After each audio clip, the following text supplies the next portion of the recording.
Right. It's ready. It's streaming. Share the links. Share the look. Share the looks. The links. Once found a silver links quarter. Okay, that's very interesting. And let's. You don't want that actually. I want to copy that bit there, and then go on to the other social medias. So, it's not yet dawn, mind you. Who's listening now? Well, I might as well say it. Maybe someone's going to watch this from the beginning. It is not yet dawn, and that is an ideal time on the Sunday to do some work. The Sabbath is on the Saturday. Yeah.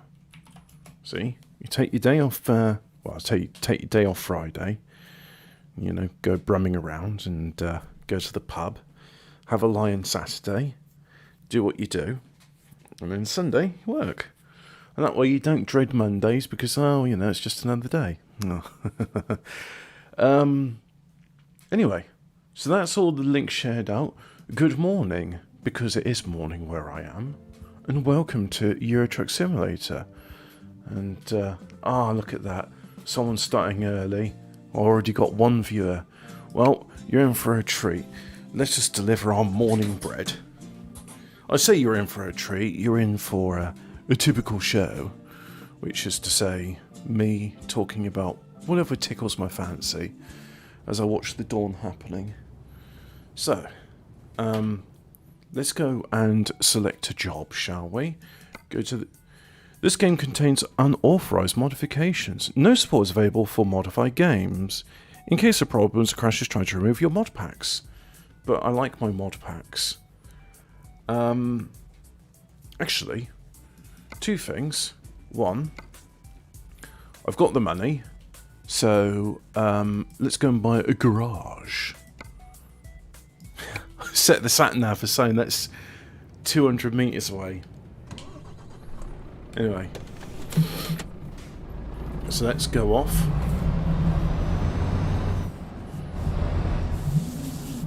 I like trucking, I like trucking, I like trucking because I like to truck. I like trucking, I like trucking. If you don't like it, then tough luck. Alright, so the Strasbourg garage is mine. Hey, maybe I can get the lucrative contract to transfer the European Parliament from Brussels to Strasbourg every 6 months. Imagine that. Imagine you had like the House of Commons situated in London, Westminster, but then every 6 months it gets transported to York. You know, you just get a whole bunch of lorries in the middle of London, and all of the stuff's being moved to York. Ridiculous. Oh,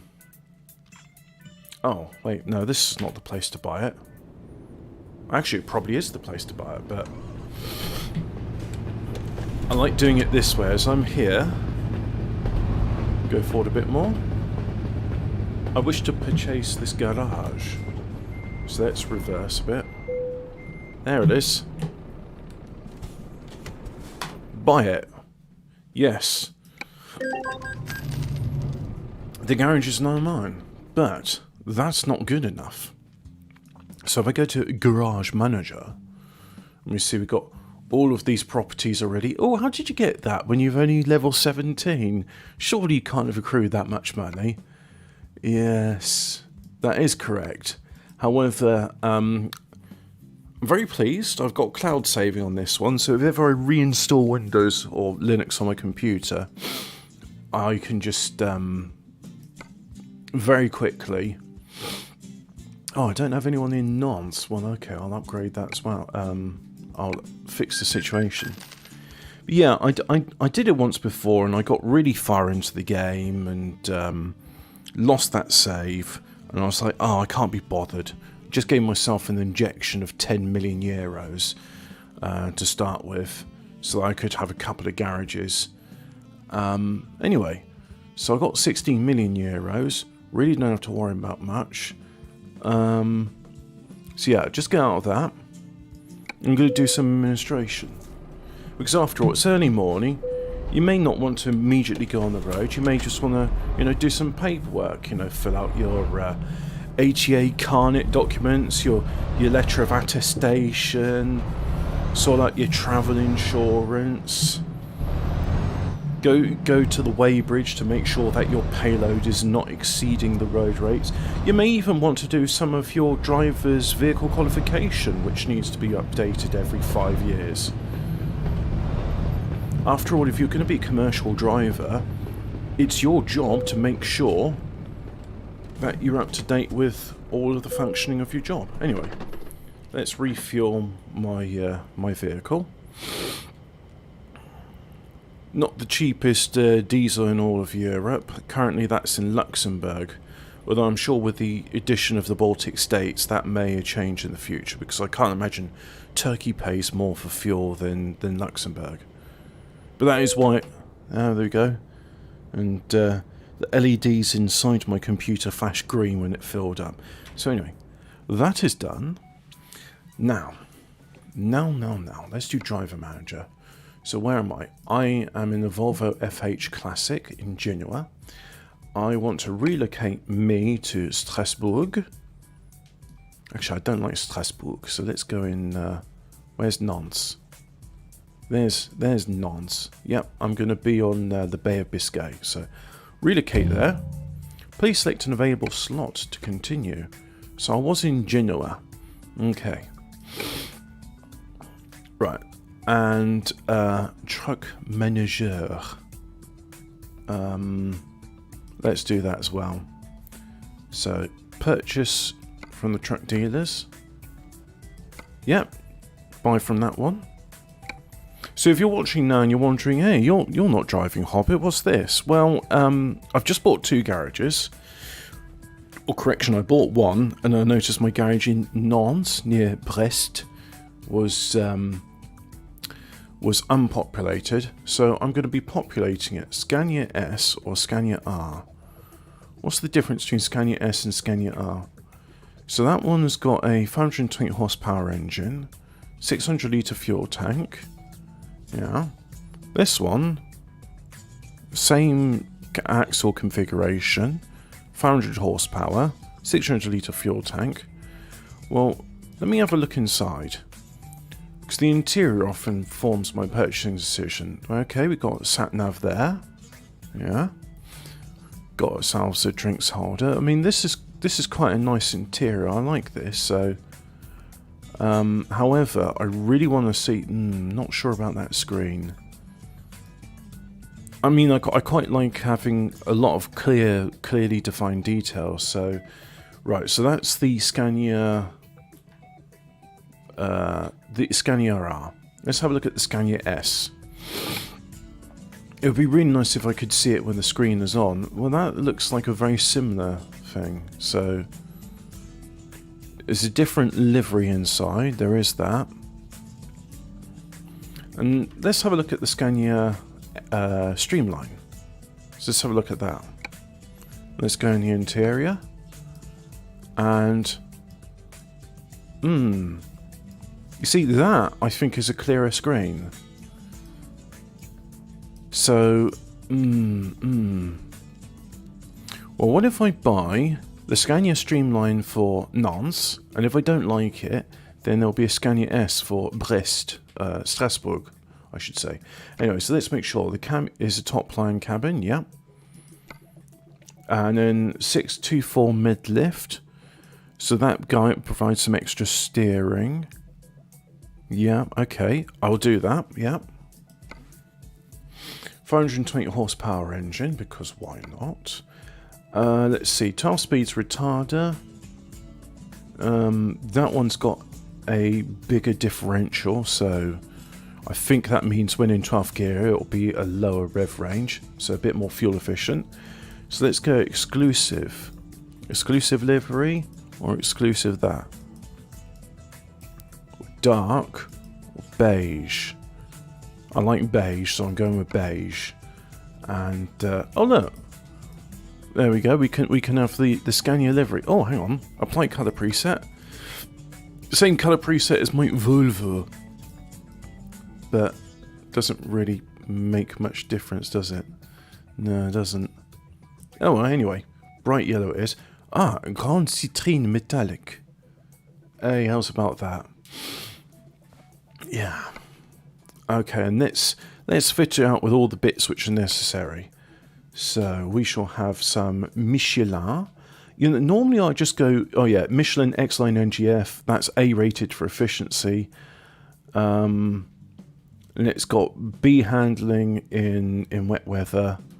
They've all got B handling in wet weather. That one's got D handling, but that's just the basic one. B, C's, C, B. What about this one? X-Line Energy F compared to X-Line Energy F. So it's a slightly thicker tyre. Oh, well, let's go with it. I mean, I don't have to be that careful on these. Oh, no, I wanted Grand Citrine Metallic. Ah, let's just have it white. There we go. Nice and white.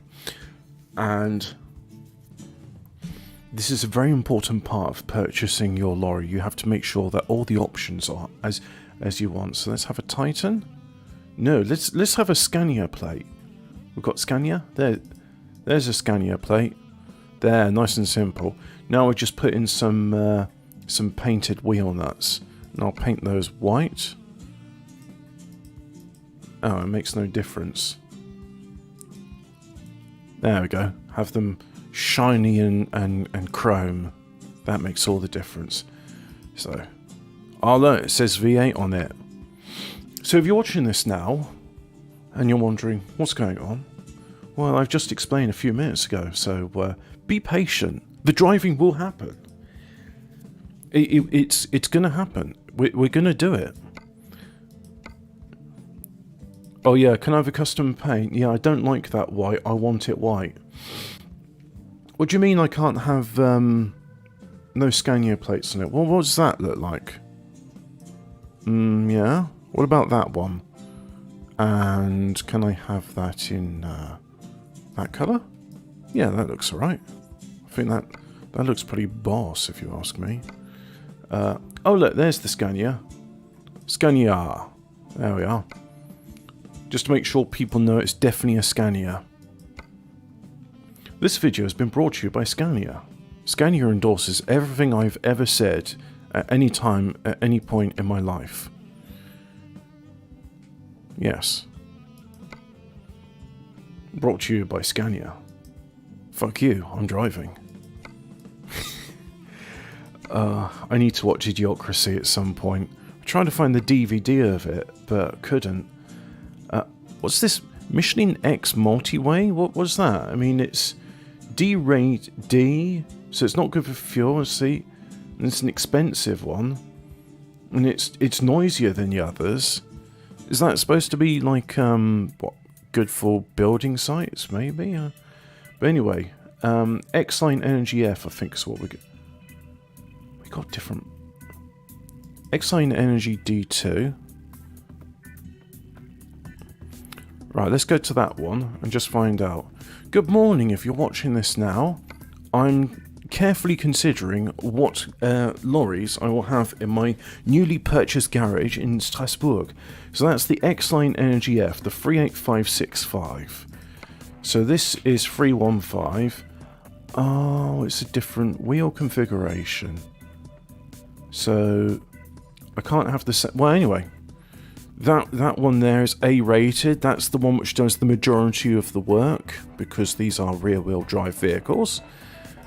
So let's have it in brown to say, like, I do the work and you white ones, you don't do anything. Yeah. So we've done that. Let's have a look here. Well, that's just stock configuration. That's a stock configuration. You get more options with the Volvo ones, really. Oh yeah, don't want plastic. Can we have it painted? Paint's good. Shiny and chrome. I don't like that shiny and chrome, so let's have it in paint. Yeah, I think that makes a good difference.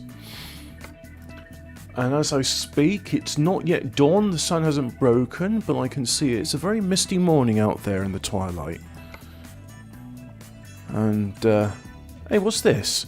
Custom flag? Oh, yeah, that's right. You can have a custom EU flag. Yeah, let's have an EU flag because, you know, Brexit means Brexit. Hey, Griffin number 2. Hey, that's alright. Yeah, have some horns. Don't know what they're going to sound like, so... No, we're not going to have those because we're not doing loads which need it. So let's have some additional lights so that I can see right into the hills and mountains. And do some more of those. So 6 lights on the top. Oh, I'll tell you what, this is going to cause temporary blindness. And Monsieur Biberam. Yep. And then a couple more horns. We'll have a thunder there.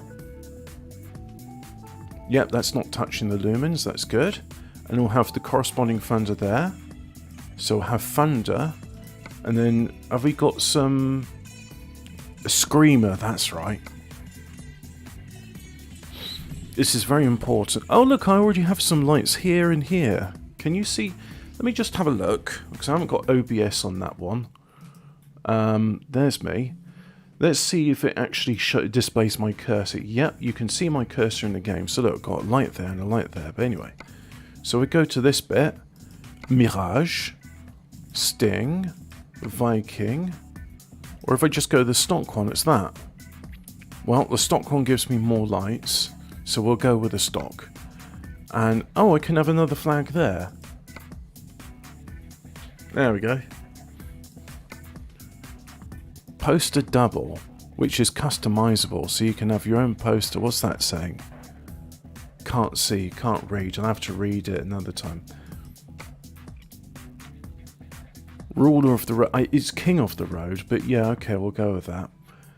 And, I'm going to have a look at these customizable posters. Because I think it's just a case of you replace the bitmap with whatever you want. Nice. Anyway, let's get some more lights. We need light there. Oh, click on it again. And I have a light there. And a light there. And a light there. Oh, I can have some screamers here. So I have a screamer there. Screamer there. I wonder if it sounds like the Aztec death whistle. That'd be funny. You need one which goes awooga. Oh, roar. There we go. Roar. Roar. Right, what can I have in here? I can have a license plate. And this one will say Willie. Yeah. And this one will be yellow and say bum bum. There. Willie and bum bum. Now, grey or white? Grey, white. Well, the grey matches the grey there, so that's very important. Oh, Lawrence Llewellyn and Bones watching this and going like, oh yes, Hobbit's in decorative choices for his lorry. Very tasteful. Very, very tasteful. So we'll have a small side marker on the right, and likewise a small side marker on the left.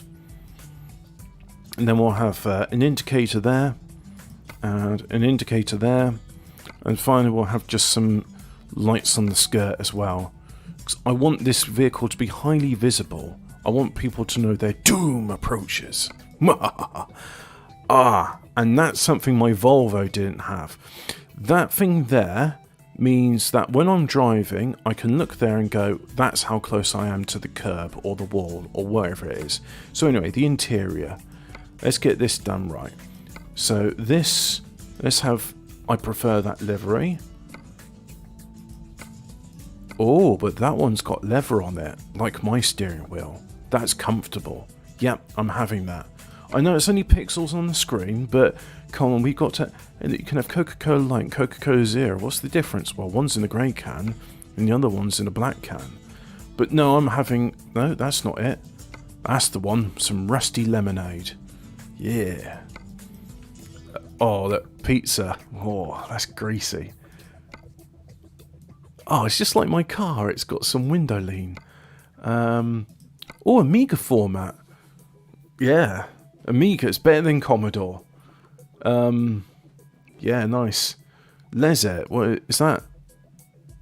Oh, the magazine about pasties and pies. But it's all in Turkish, so let's go back to Amiga format. There we go. Some Amiga format, and let's have the dash here.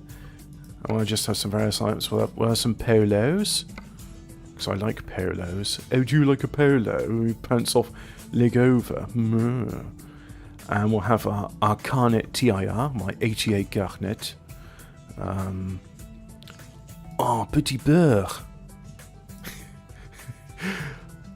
Oh no, camels! Yeah. But where's my wallet going to go? Polos, I'm sorry, you're going to go in the glove compartment. Actually, no. I'm going to pretend that my wallet is in the glove compartment, so that's fine. Now. Oh, ambient lights orange. Yeah. Orange ambience. I like a bit of orange. No, it's not because I'm Dutch. I'm not Dutch. Belgian. There's a difference.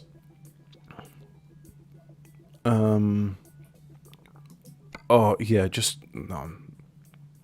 The ultimate. Roof fan. Roof fan UK. Oh, yeah. God, they got a lot of stuff in here.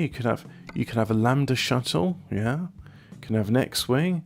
You could have a Pokemon.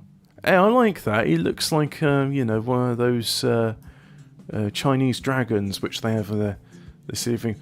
Oh, but I can have a Monsieur Biberon. Monsieur Biberon. Or a CB radio. A magneto-inductive compass. What is a magneto-inductive compass? Chat, if you know what a magneto-inductive compass is and how that's different to a compass, please let me know, because I'm quite interested. I can have curtains, but I think I want ambient orange glow. Anyway, I think this is all looking good, so let's go ahead and purchase 5 of these for 318,000 euros. Wow, this costs more than the garage. Look at all that with its bling and ting. You know I'm a serious lorry driver if I got all this bling and ting. So I'll get one for me. And now, there's nothing stopping you from having a whole bunch of, what's the word I'm looking for here? Of different, you can have 5 different lorries in a garage, but seeing how long it took just to make all those purchasing decisions for one, customization options I should say, don't really want to do it. So yeah, I mean I could just go ahead and purchase another 10 of those, sorry 5, but anyway, I'm going to purchase a Scania R, and I'm going to go through the different options here. So we have a normal roof or high roof, chassis 2x4 mid-lift, or we can do an 8x4, but really the engine power doesn't suit it, and I'm not doing heavy cargo. 6x4 long, 6x4 mid-lift. Yeah, we'll do 6x4 mid-lift. And make sure 520 horsepower engine, so it's the same engine as the other one. Same gearbox here. I don't understand what the 12 plus 2 speeds is, or how I'd select it. But anyway, we'll do that.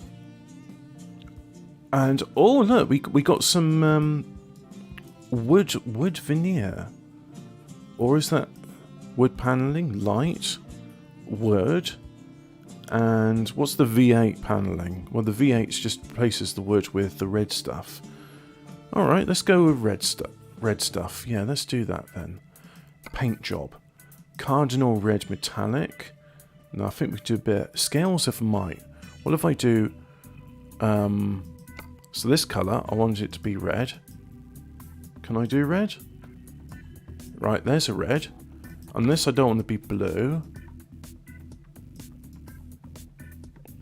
Oh, that's quite special. Yeah, I'll go with that. And then finally we shall have a yellow. Oh, no, look at that. That clashes. Nice. It's not me who's having to look at the paint job, it's everybody else. So let's see, we'll go with Michelin X-Line. No, that is the quietest rated running wheels, so we shall have the quietest rated running wheels. Use that colour. I want you to, yep, apply that colour, rightio. And then we shall just have, let's just go with chrome.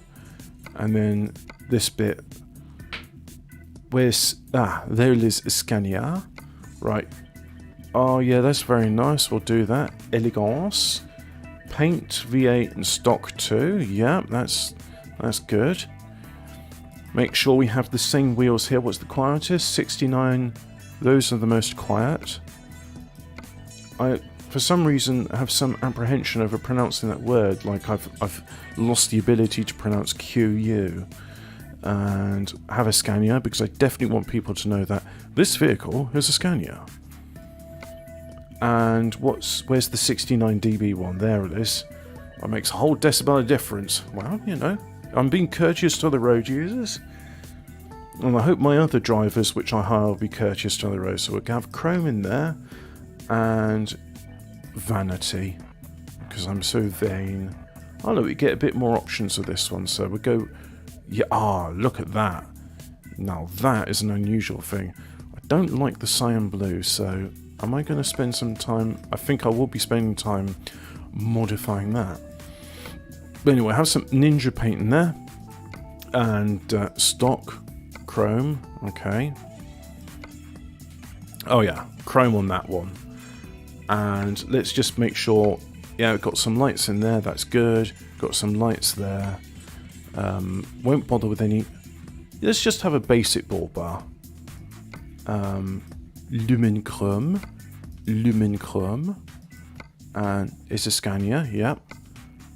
Those lamps in there. Exclusive in chrome. Stock. Hey look, I can put some lights in there. Oh, strobe lights. Now that's how to dazzle your enemies. Yeah. Other road users are your opponents. Eliminate them. So I'll do some lights there, do some lights there, do some lights there. I really want to get driving, so how much more of this do I have to do? Telepass devices, there we go. Right, so let's go into the interior and make sure the interior is everything as we want. So we will have an ambient light, red. Oh yeah, make it look like the interior of some Imperial ship. And then, speak of an Imperial ship, TIE Fighter. There we go. No, not going to bother with the dash stuff there. Just your Marlboros. I like Marlboro Reds. And Ustuk. Oh!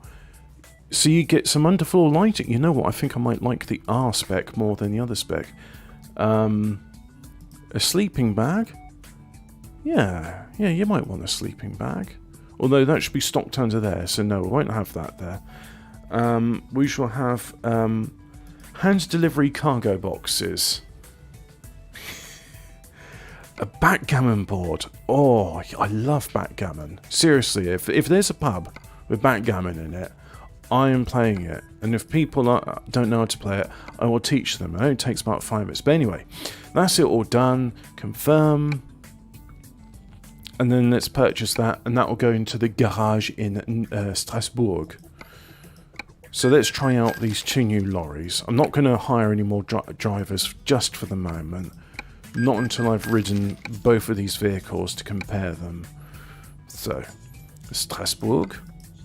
And then based on that, I'll move myself either to Nantes or Strasbourg until I buy some more garages. I should buy one in Belgium, shouldn't I? After all, I got myself represented in the UK, have myself in Belgium, and then I can do trips to and from. But anyway, that's all done. So now, are you ready for this? It is time for a job. No, I don't want rock law, whatever that is. Job market. External contracts. And we are going for distance. I just want the shortest routes. Nantes to... That is longest route. So, route length. Reims to Reims. Yeah, but that's Rennes to Nantes. Okay, we'll do that one. We'll do some empty barrels. Begin the delivery. Right. Check on the fire.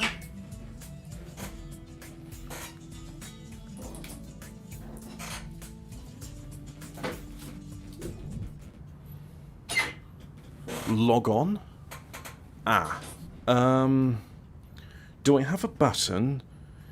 I don't yet have a button for lifting and lowering the mid wheels, so that's one more thing I need to do. So throttle, shift up, shift gearbox shift, parking, engines, trailer, retard, lift drop axle. That's what I want. So lift drop axle will be that button there. Right. And now, engine on. Oh, engine off. Oh yeah, that's a nice subtle glow. Oh yeah, I need to do light adjustment. So front auxiliaries, roof auxiliaries will be turned on. But let's just change my view.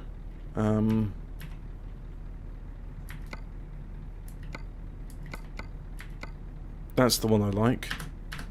Now, is it that one? What's the one which changes camera? I want an external view, you see. Oh, well, there we go. There's an external view. So let's try it.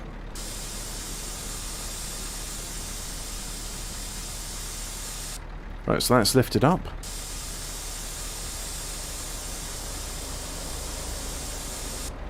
That's down, so let's go in reverse. And we have two sets of wheels working in unison, which means that the turning circle is nice and tight, which I think will help quite a lot on some of those smaller ones. But anyway, so I've done that.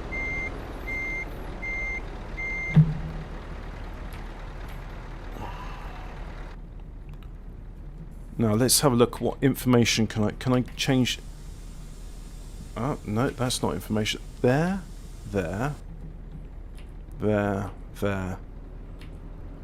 Yep, these are quite useful, so we'll do that. Sat-nav's quite small, so anyway, let's see if it's satisfactory. Nothing coming that side. Oh, that engine tone sounds good. Roar. Let's try out the air horns. Yep, that's definitely going to alert other road users to my presence.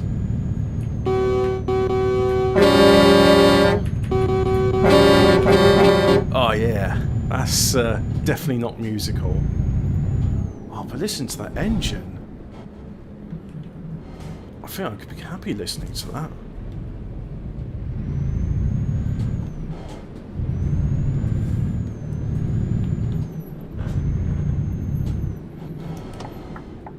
Whose great idea was it to put a tram station in the middle of a roundabout? I've seen this in Belgium as well.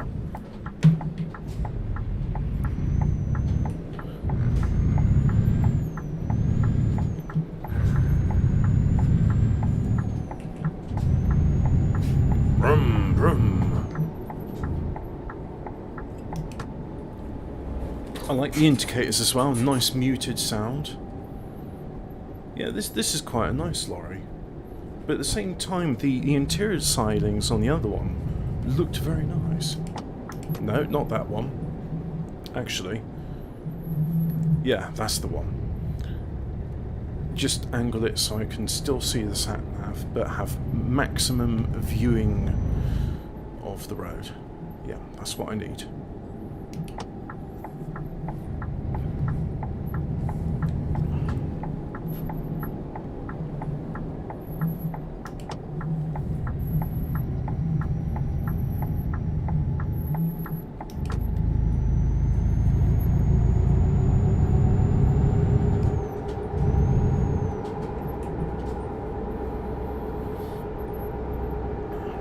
engage the cruise control.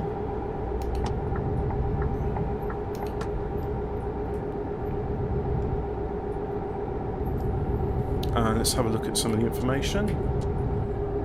No, that's wiper control.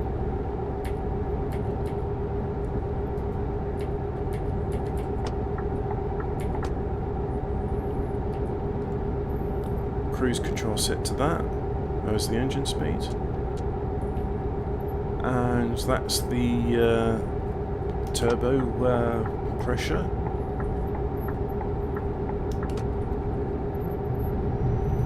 Or maybe, no, I think that's the pressure in the air brakes. That's probably a more important gauge. I've taken away air brake simulation because it just means that when you start the lorry, you have to wait a while for it to build up pressure. Lorries, like trains, have a fail-safe braking system, whereas cars have a fail-dangerous braking system. No, because, I mean, cars, they do have emergency brakes as well. But anyway, the point being, with lorries and trains, is you need positive pressure on the brake discs or drums in order to do something. In order to keep the brake discs separated. So if ever you lose air pressure, the brakes will activate and then you won't be able to go because the brake's on. So if ever there's a loss of air pressure, the brakes just turn on. And that is called a fail-safe system, because if you've got a loss in the brake pump, then you won't be able to activate the brakes. So it fails safe, which is what you want with a large vehicle. Anyway, maximum speed 90 kilometers an hour on the French roads, which is why I prefer going in France. And unfortunately in this game, the speed limiter is a hard set to 90 kilometers an hour if you're taking an external contract. I prefer external contracts because... Why do I prefer external contracts? I think they're more lucrative? Not sure. I'll do an internal one and see which one pays better. But for the moment I'm just doing short routes because I'm evaluating the Scania Streamline, which is what I'm driving here, versus the Scania R.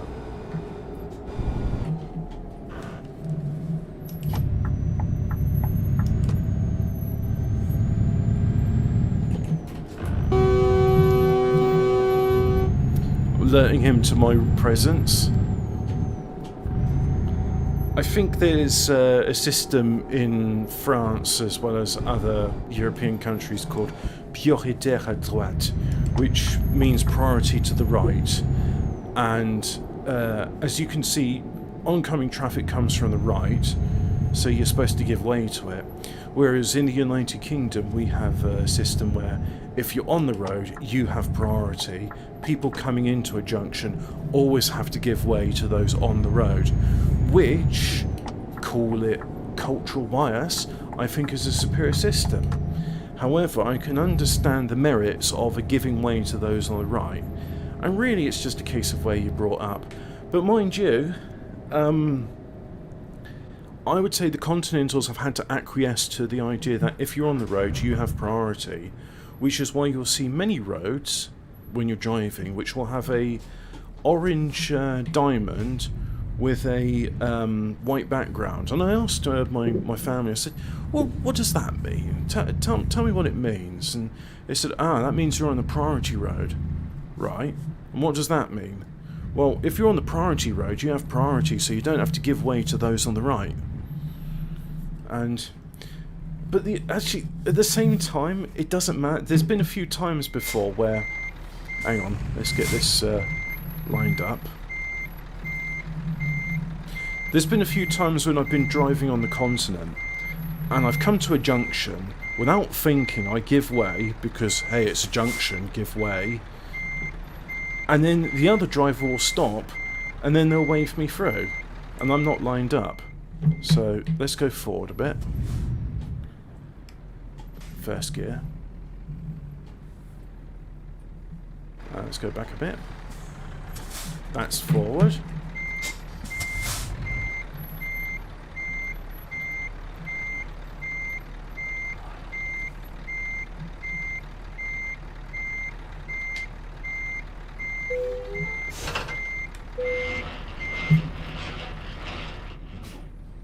I should have engaged the handbrake, and of course you'd have trailer brakes and stuff like that, but in the game I have it so that trailer brakes are deactivated automatically, and of course this is the bit where you get out of the vehicle, do a walk around check, because I don't know who's loaded this trailer, and you check to make sure, like, am I going to be in trouble if I drive off with this? Is the load safe? Is the load not overweight? Has it been well loaded? Is there any obvious problems with the trailer?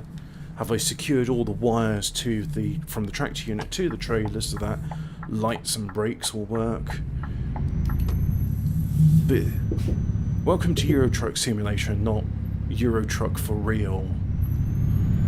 They can't have all the aspects. I and I think probably a lot of other people that play this game would love if it had that level of detail, but considering it's a small team, they have to do what they can do.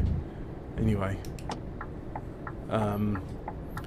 stop, which means that I am coming onto a road which they have priority on, and that's okay. God, why would you want more traffic than what this... I mean, this is why I love the game. It's just that I'd love roads which were as sparsely operated as this, which is, I think, why a lot of lorry drivers are quite happy to start at 3 or 7 in the morning, just so they can avoid all the traffic. Alright, that's a priority road as well. I thought that was going to... You see, I'll tell you all this stuff about, oh yeah, it's priority on the right, and then there's all these people just going like, no, fuck you, I have priority. Oh, I see. So you decided you were going to overtake me on the inside to go the... He crashed into me.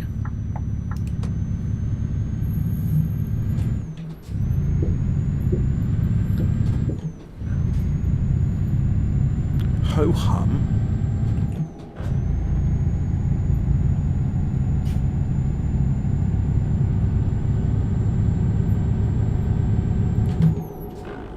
I've been looking at the speed instead of the road ahead. It's fine. Anyway, it's only used... Was it used packaging or empty pallets?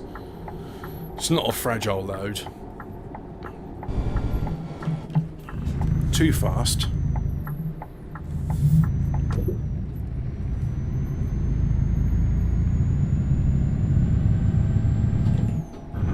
Turbocharged V8. That has got a really nice rumble to it.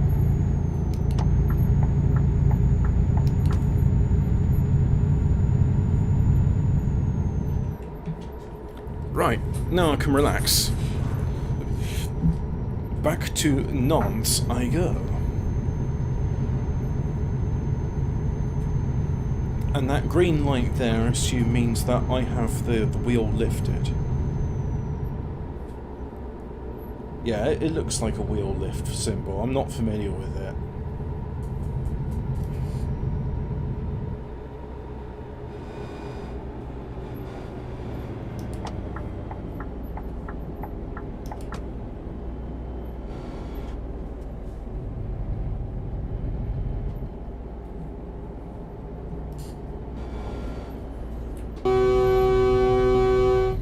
Let him know I'm here.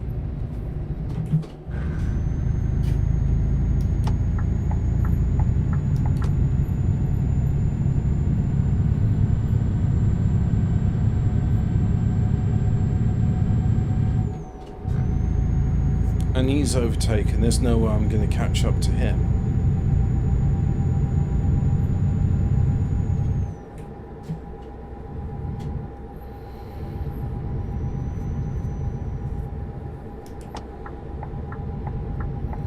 I was very tempted to give him an encouraging shunt forward, so I'm letting know he doesn't need to brake that much.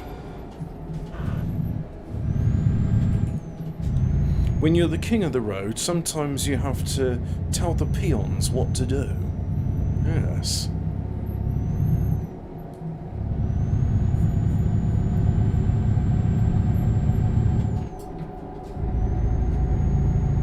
Alert other road users to my presence.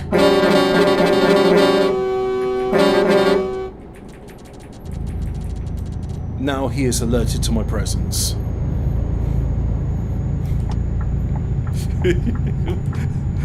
What a cunt.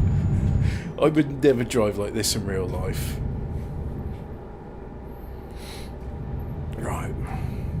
So good morning if you're watching this. I hope you're enjoying your Sunday morning. I did all my pre-driving checks earlier this morning whilst it was still night. And I am not following the road. I've got to follow the road. I purchased 10 more lorries to go in my 2 new garages. One in Nantes, the other in Strasbourg. And then I forgot what pedals the brake and came into the roundabout perhaps a bit too fast. So this one is a Scania Streamline, and so far I've got to say I like it. I liked the Volvo, but I like this one as well.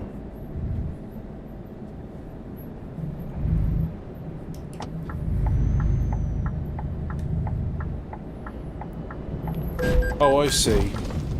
So, in this roundabout, it was priorité à droite. Right. You see, that's why I'm saying that the Continental system is inferior to R1. Because on R1, it's just assumed that here's a junction, it's because you're coming onto the main road, you give way to it. And because every road is like that, it's a consistent application. But mind you, you can't see my fingers pointed, but there's the orange diamond with a white background. So we are on the priority road. Anyway, back in Nantes. Well, hang on, if I was on the priority road, then he should have given way to me. See? Inconsistent. Don't like it. Which is why when I go over there and I get to a junction, I just automatically assume he's a French driver, he doesn't know what he's doing, he's probably had 2 bottles of wine, just let him go in front of you. You don't want him behind you. In fact, you don't even want him in front of you, you want to give him a wide berth. So if you give all the other road users a wide berth and mount the curb, well, my instructors would love to see this video. Then you'll be fine. Anyway, I have priority. So you're just going to have to wait until I get in here. Press the following key to handle the job delivery. Is there any buttons I can... I mean, what do these buttons do? Ah. Those are lights up, aren't they? Oh, I believe he's trying to alert me to his presence. I shall alert him to my presence. Ah, so this is where that mid-lift is going to come in useful. So let us engage the mid-lift.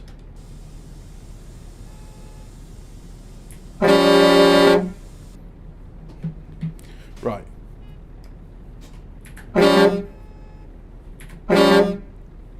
I shall respond to all of them in kind.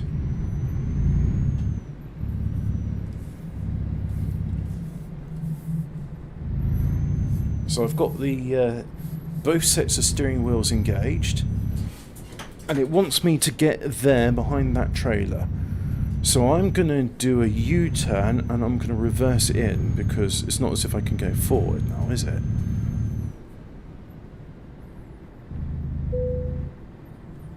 Right, let's go forward.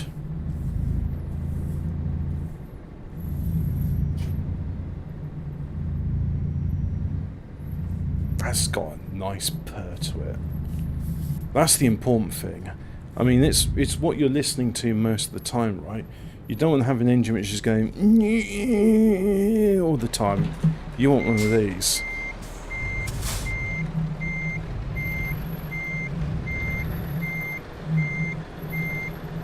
Now, some argument can be made that the biggest engine isn't necessarily best, because it's not the most fuel efficient.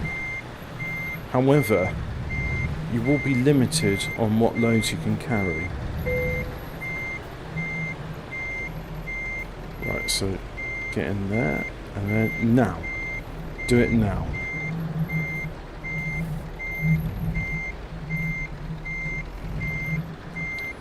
I am Right, misjudged that one, so go forward.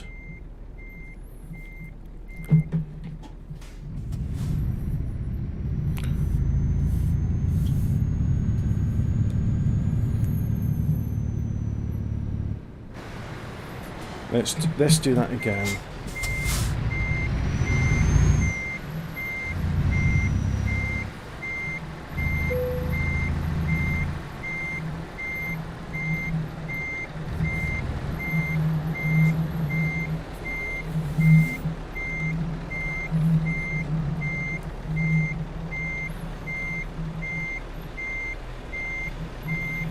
Don't touch the other trailer.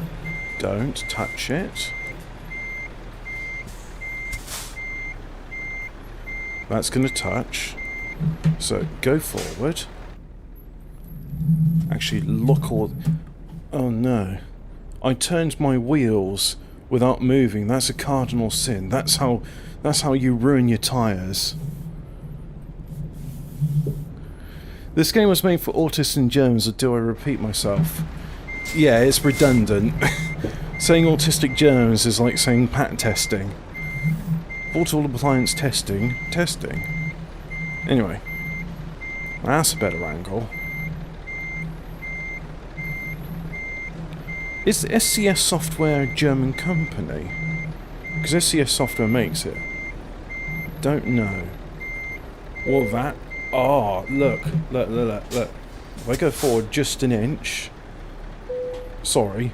2.56 centimetres.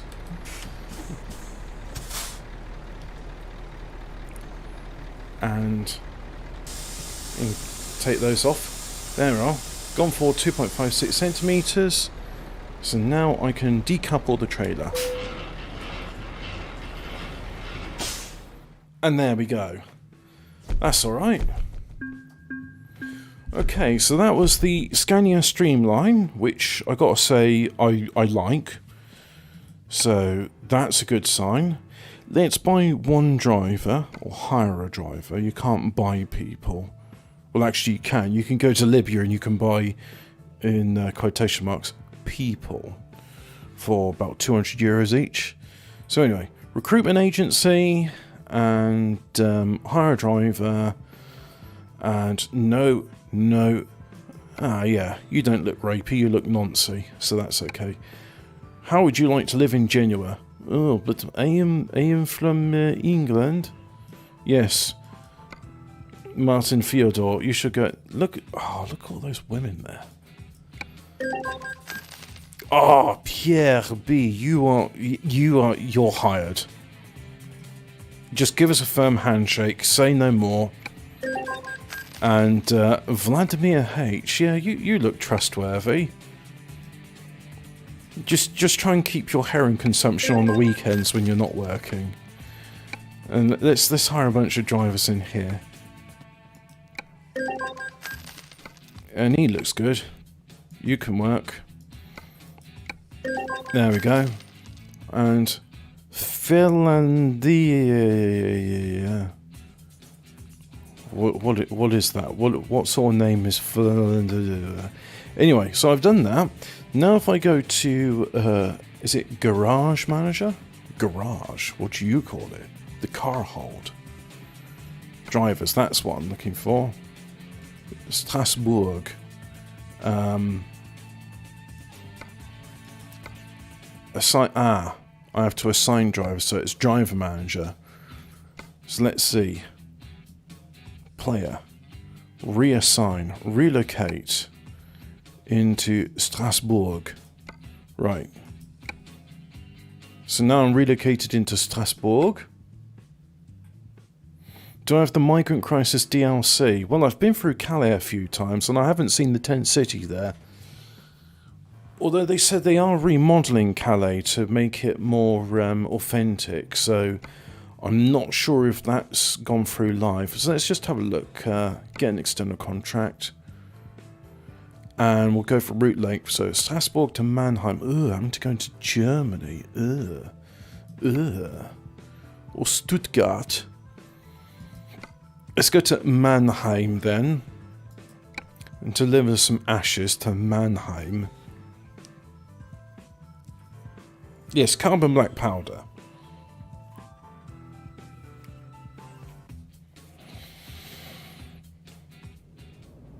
So let's turn the engine on first of all and give it a little pump. Handbrake on. Let's go through the information gauges. No, that's not information. That's the mid-lift. I can't read any of that. That's, I mean, don't get me wrong, it looks nice, and it's, you know, especially with the red ambient glow, but I think I'm gonna favour the but anyway, this isn't a true test. A true test is to get it out on the road.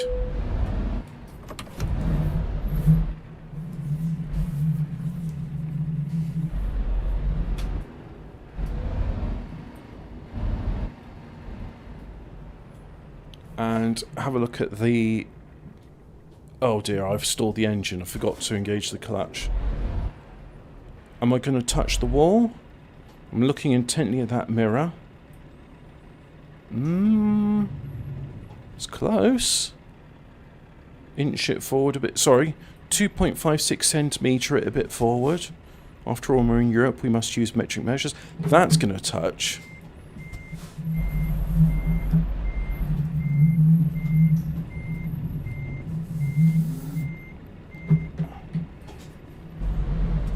And I think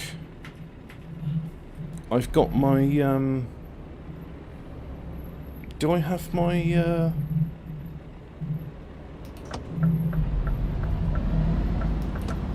oh, fuck off. He's still there. Oh, look at that torque. Just shunt him out of the way. That's fine.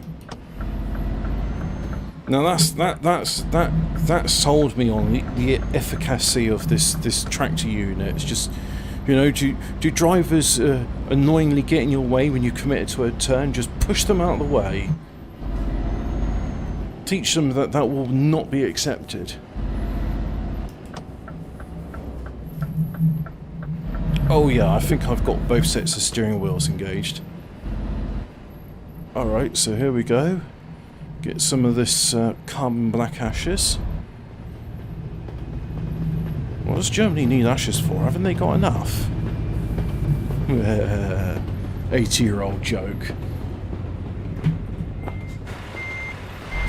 The old ones are the good ones.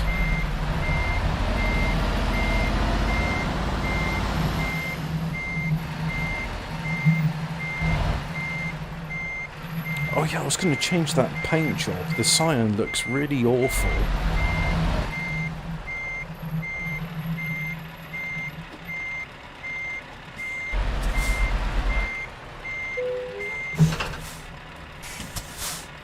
Right, so lift up the trailer. Lift up the wheels.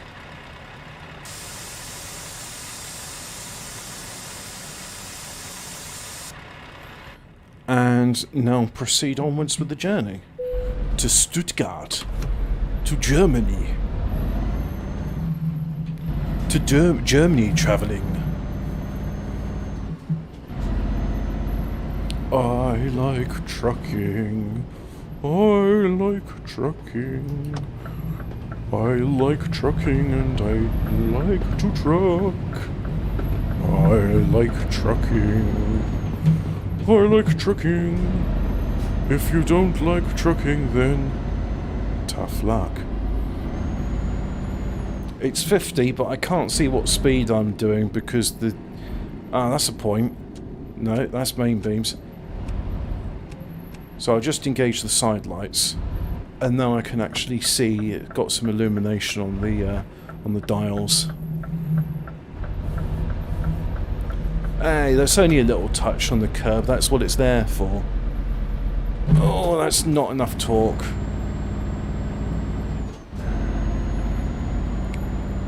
I imagine this load is a bit heavier than the last one of empty pallets, so gonna have to be more active on my gear changes. Now, most lorries are automatic, but as I've got a gearbox here, I want to use it.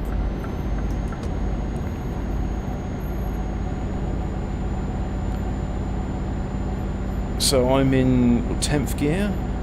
Can't even see what gear I'm in.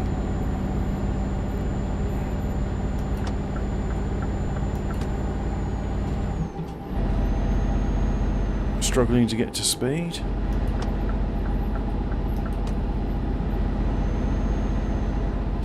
Right, now I've engaged cruise control.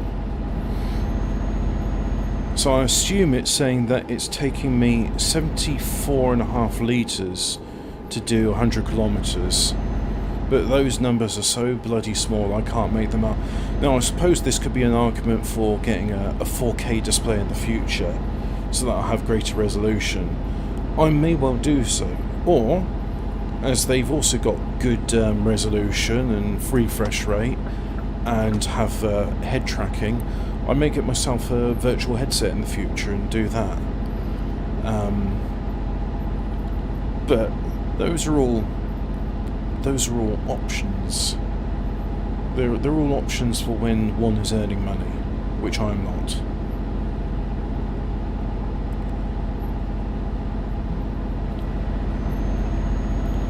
I gotta say, I think between the two of them, I think I prefer the Streamline to this R-Spec. I don't know what the S-Spec is like, so maybe in the next garage I'll buy some S-Types. We're doing 80 now, are we? Must be getting ready to enter Germany with its slow cuck speed. Oh, we've got a digital readout on the speeder, that's good. Now,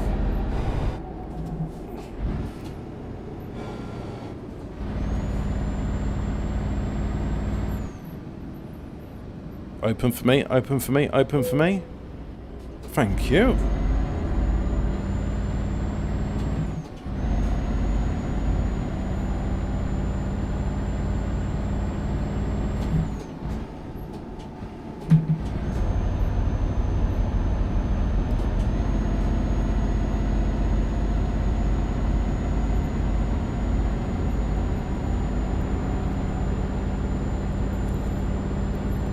So is it suggesting I change on the blue?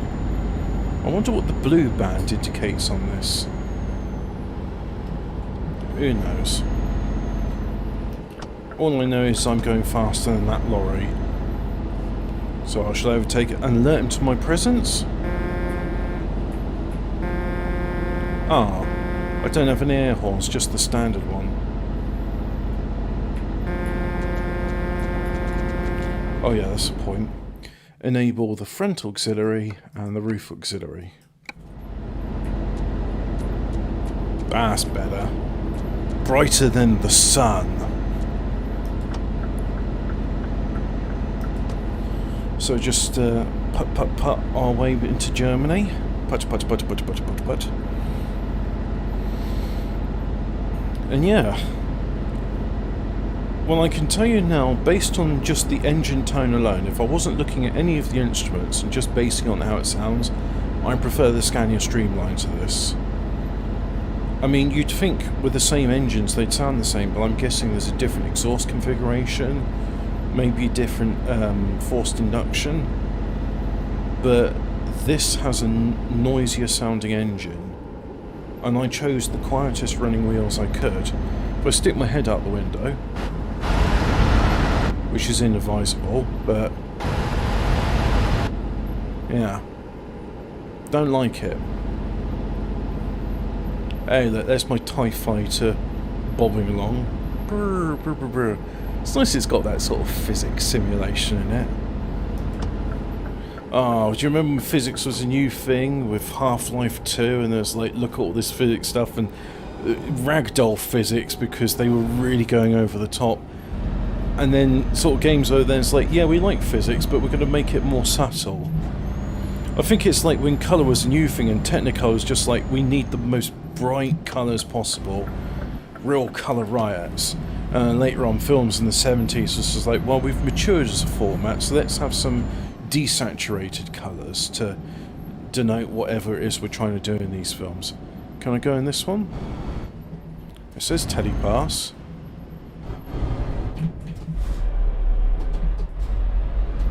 Hey! Hey, fuckface! What's the point in having this as a thing if it doesn't open? Alert the German Polizei to my presence.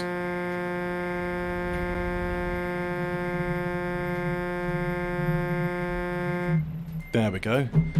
The German police are now alerted. I am now entering Germany. Or is this still France? I can't tell. Well, it said Garten card, so I assume it's still France.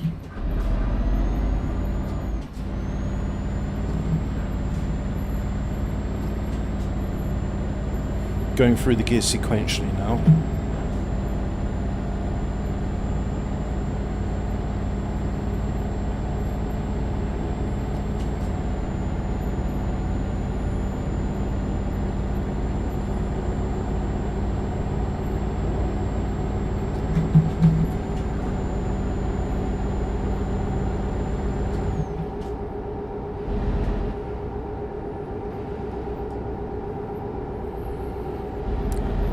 Just going on an unmarked road. This is great. This means I can take both. Well, it's not both lanes. I'm just going to take the lane. Driving like my late grandmother used to drive. Fun fact, in Belgium, it used to be up until the 70s, you were 21, you just go to the town hall and the mayor would handwrite out your driver's license. And it's like, no test, no nothing. Oh, okay, there's Germany. Welcome to Germany. There's a sign saying you've, gone from one country to another. But, yeah. Actually, before the EU came about, did people actually have, like, signs on the borders saying, like, Deutschland, France, Belgique? Did they bother that? Italy? España? Yeah. Anyway, poots along.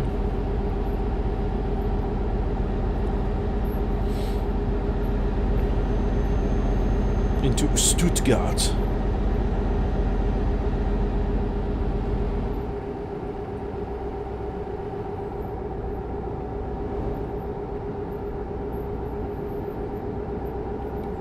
It's quite nice. There's the retarder engaging. Or as I like to call it, the spastic. Got to be politically correct, can't refer to it as retarder brake anymore, so I call it the spastic Monflid brake.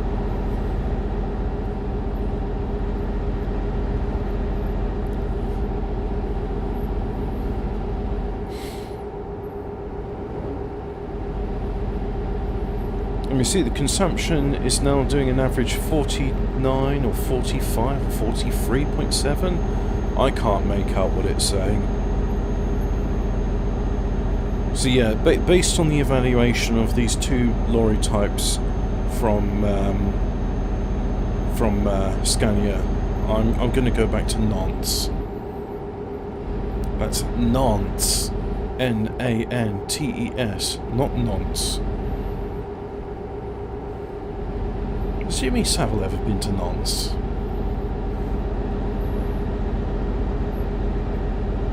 Let's alert him to my presence. Alert other road users.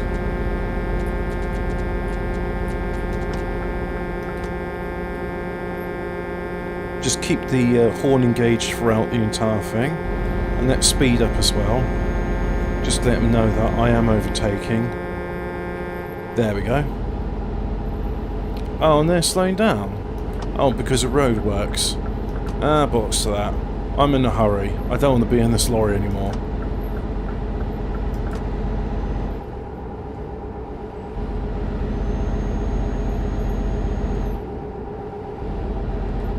Bring it down slowly because I don't want to engage the Monflid spastic brake.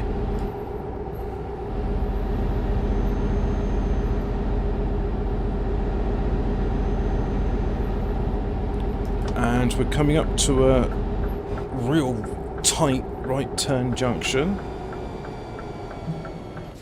Good Mannheim. Oh, been listening to too much Tassob.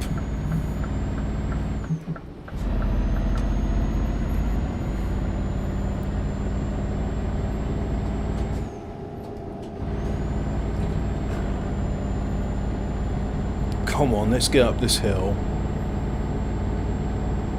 Come on, 520 horsepower engine. Oh, still accelerating. 60 kilometers an hour, so I'm speeding. Let's engage the Monflid spastic brake.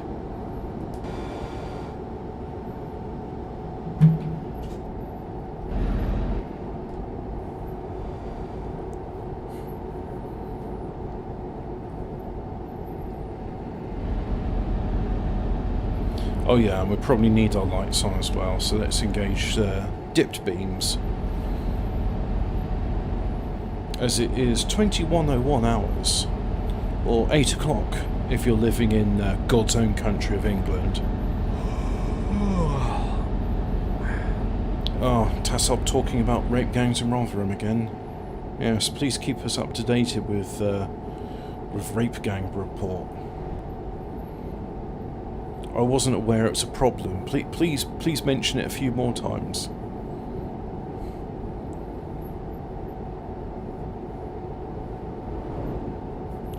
And a junction coming up, hovering over the brake. No, that's clutch. There's accelerator. Where's this junction? Ah, here's the junction.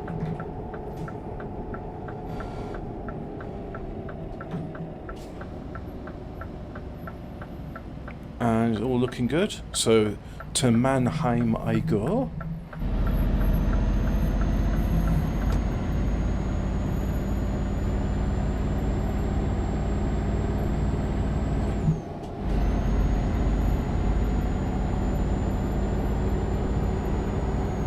Hey, there's Mannheim. God, there's a depressing sight. Well done for making Germany look, Birmingham look better. Mannheim discovered.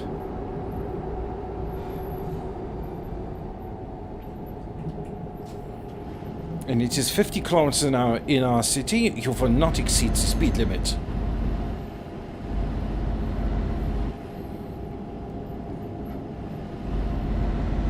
Do you have good reason for going faster than the speed limit? Well, yes. I'm trying to leave Germany. You may proceed. Good journeying. I love the Germans. They're such a friendly and welcoming people. Every time I've been to Germany or Austria, I've always felt at home. Except for, you know, the culture shock and the shitting shelves. Food's nice though. Give the Germans that. They do good sausage and beer. So, let's yeah, this one should be easy. So engage the brakes. Not the brakes, sorry. Engage the extra steering wheels. And first gear in, or second, yeah, first gear.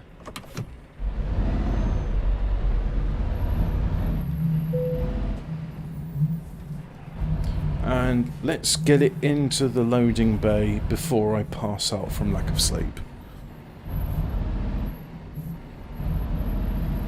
And then what I'm going to do is, because in the game, if you just switch from one garage to another, you count as having sleep, and the lorry magically finds its way back into the depot.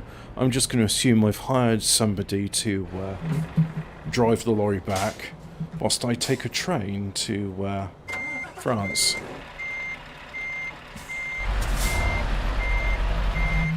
So let's go in.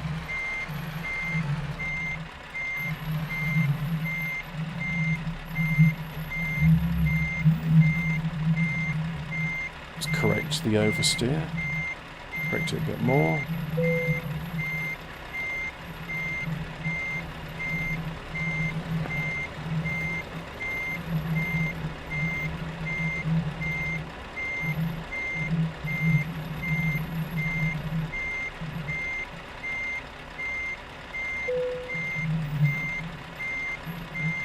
Oh, starting to black out.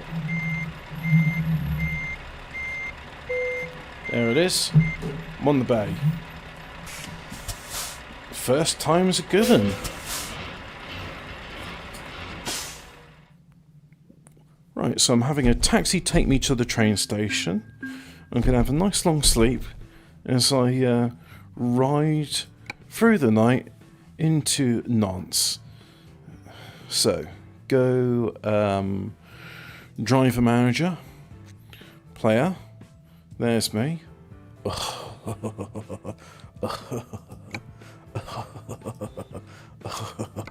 You suck.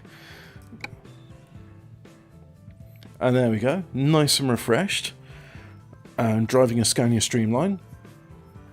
Let's get some trailers. What trailers are available to me? I want to purchase a trailer. I can have a wooden flatbed, container carrier. Oh, I like container carriers. Curtain siders, steel floor flatbeds, a low bed. Curtain sided double, low loader, dry freighter moving floor, refrigerated. Ooh. Let's customize the configuration.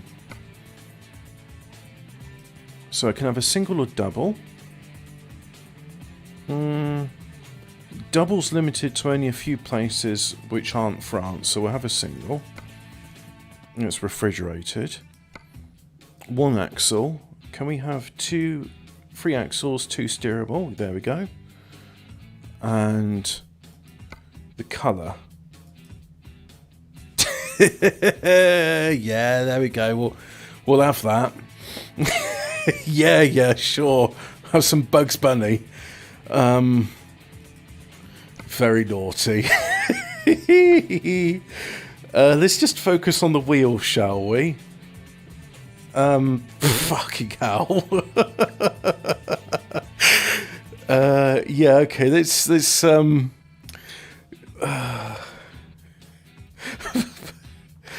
oh, Bugs Bunny and Babs Bunny. Oh, that's a nice mod. Let's have a look. Oh, I see. Okay.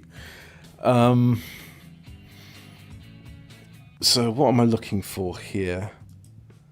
I want custom colour. That's what I want. Custom 2? No, just custom colour. Have it the same livery as that. There we go. Oh, that's a bland shade of yellow, isn't it? Can I have it a bit more sort of reddy colour like that? There we go. Let's do that then. So confirm that. Oh no, let's customize it a bit more. We want good tyres on it as well. Yeah, so it's just one cooler running red diesel. A pallet box? Yeah, sure. Why not? What we got in here? Exclusive doubles.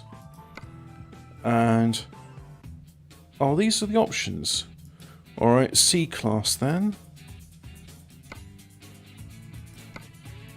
And C-Class. I'm not going to bother with any detailing on the wheels. Unnecessary. Oh, wind deflector. Yeah, let's make ourselves a bit more economical. Oh, accessory rear bumper liftgate is not compatible with chassis rear painted box. Liftgate. Well, the liftgate is important. Yeah, so we shall have that. Full protection side skirts. Oh, I see. The painted box is incompatible with it. Gotcha.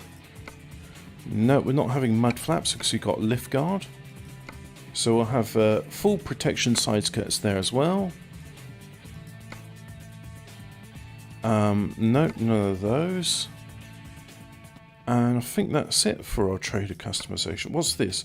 Full protection side skirts or a pallet box? There we go. Pallet box either side. And yeah, we're done for that, so we'll confirm that. Purchase. Have it in Nantes, yeah. 141,000 euros for that.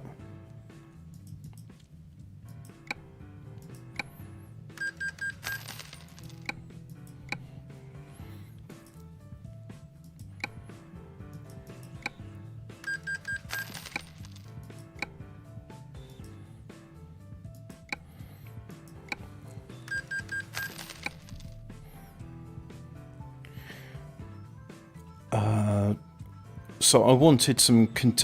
well, let's have a low loader. So we'll customize configuration of this. Single, yeah. It's a low loader, yeah. 3 axles, extendable short. Yellow, yes. I like yellow. Oh yeah, have it painted. Let's have a look at this bit here. Well, we only got these options. You can't have our Michelin, but we will have them yellow. So, those. Right. What about this bit? What can we put there? Yeah, more lights. More lights is more better. And a long vehicle. Oh yeah. Let people know I mean things. Have a beacon on it. Yeah. Oh yeah, how about that? It's got round lights, so confirm that. So I'll just purchase it, go 1 in there. Okay. 1 there. Yep.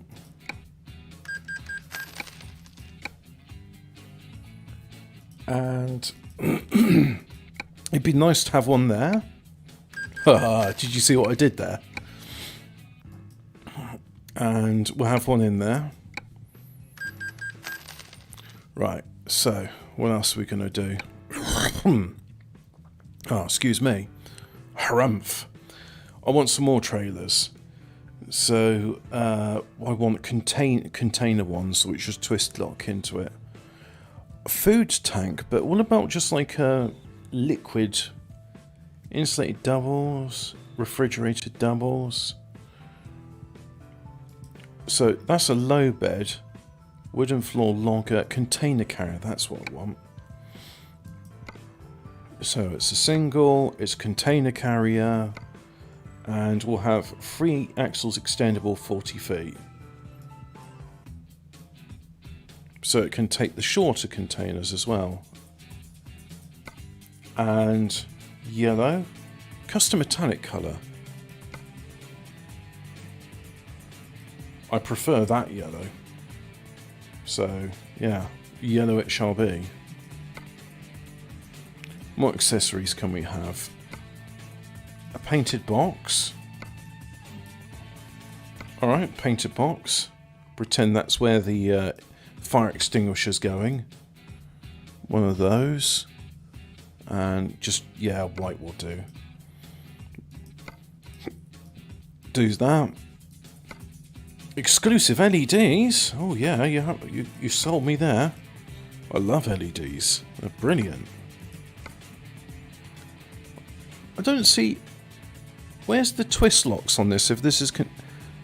Oh, it does have twist locks. Yeah, okay. There, those little stubby things there. Right, so confirm that. Purchase. 1 for Nantes, yeah.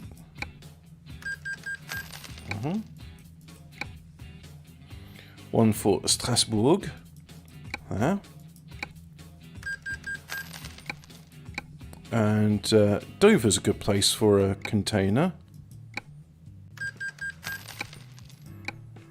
And I think we'll have 1 in Limoges. Well, you don't really get shipping containers in Limoges. Mind you, you get people who won't put stuff in shipping containers going to the coast. So yeah, we'll have 1 in Limoges.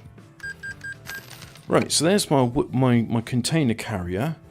And let's have some wooden floor loggers. Nah, I won't bother with that. Customized configuration of the food tank. It's a single. Food tank in shiny and chrome. 3 axles, thank you. Oh, okay, that's interesting. Beyond Borders, yeah. Starlight Burst, how's about that? That looks boss. Yeah, I like that. But this colour needs to change. That's not good. What if I had it blue? But the other one's blue. That's okay, I like it. You know, blue on blue, blue and yellow. Very good combination is blue and yellow.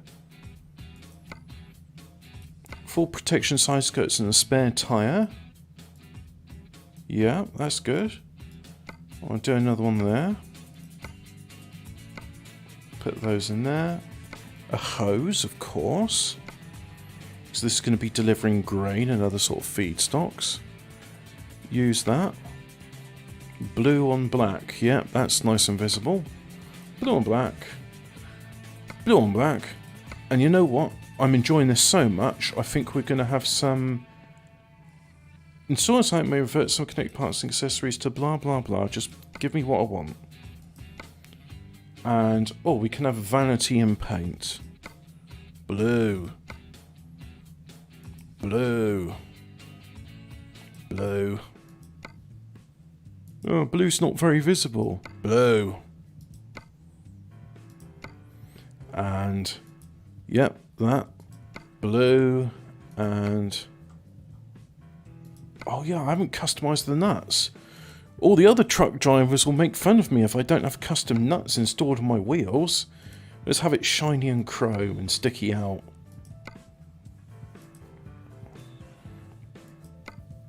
I don't know why I'm going for those. I don't like the spiky wheel nuts, but I like to assume that somehow that makes it harder to nick. Because you can't just put a nut spinner on it. You'd have to use a spanner. Chrome, yeah, that's good. A plus D, whatever that means. Well, what do you mean you don't know? I don't know. Just says A and D. It's not giving me information about what's in the cargo. A plus D. And we'll have that in chrome as well. Oh yeah, that looks boss. Tell you what, when I go in to deliver some pig slop, the animals are going to love me, aren't they? They're just being like, oh mate, your food tank chrome looks so cool. So I'll do one in Nantes, yeah. Definitely having one in Limoges, because that's a rural area. And you know what? Strasbourg as well, so we'll do one there, yeah. Do they need food containers in Italy? I think they do, so we'll have one in the north. And the thing about having your own trailers is you make more money because all the client needs is just they got the payload and you come with your own trailer, whereas otherwise you're having to hire a trailer out. So the more trailers you got, the more better. And you can have an unlimited amount of trailers as well. So you'd be like, yeah, I'm going to have like a different sort of trailer for all 5 drivers in each garage. But shall we do a steel floor flatbed as well? Yeah, we'll do a flatbed container as well. So we're not doing a double because that won't fit most things. Drop side with crane. Yeah, we're builder's merchant now. And 2 axles, 2 of which are steerable. And what we got? Yellow. Yeah. Yellow is mellow. Pallet box. Oh yeah, always need pallets. More LEDs. Runner. Runner. Runner. Pallet box. Painted box. Ah, plastic box and extinguisher. Yeah, let's do paint that. Do that. Do that. And let's have a sausage dog on it. And a beacon. Yeah, beacons. More extinguished on that side. No, we're going to have a painted box that side. It's okay. It's okay to be asymmetrical. And another pallet box. Like so. And yep, that's everything ready. So confirm that. Purchase. Raymond purchase. Raimundo purchaser. And I must have gone through about 5 different configurations of trailers now. Must have done. But that's okay. Right, so I've done my trailer purchasing for now. I'm just going to hire some more drivers and then we'll get on the road again. Driver manager. Yeah, that's the one. And well, oh yeah, I need to recruitment to recruit them. So hire a driver, and let's see, D. Yeah, you can work for me. So to Strasbourg you go. Yeah, and yeah, you're hired. Robert, you can have a new job in Strasbourg. Hired. Simon, you look suspiciously evil. You can work in Strasbourg as well with all the other politicians. And Vladimir. Oh yeah, that's a good French name, is Vladimir. Ah. Right. So now, let us trader manager. I am in I'm in Nantes, so let's scroll down to N, Nantes. And I want the refrigerator container, so make private use, that's one. Do you want to take, yes I do. The selected tray has been attached. So now, if we go to jobs, job market, and now we see the external market using my own trailer. So refrigerated goods, cut flowers from Nantes to Nantes, yeah. But let's do it on price per distance. Oh, that's going to be a long one. I'll sod it, let's do it. I'm in it for the long haul after all.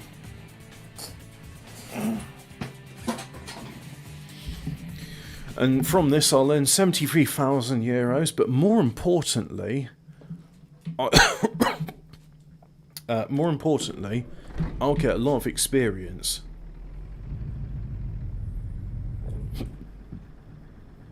So yep, there's my trailer. Get rid of that. Make sure that front auxiliary and roof auxiliary are selected. And then, before I even begin my journey, I'm going to go into the garage and I'm going to have a kip. Because I saw my driver was in the red. So apparently that relocating to another thing didn't sleep on the train.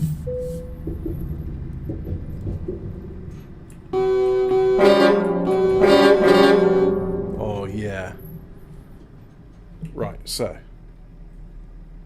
Can I inch forward a bit more, close the garage door?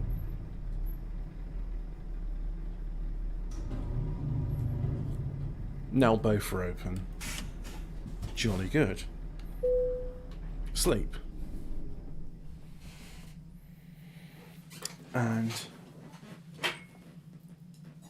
get a bit more wood on there.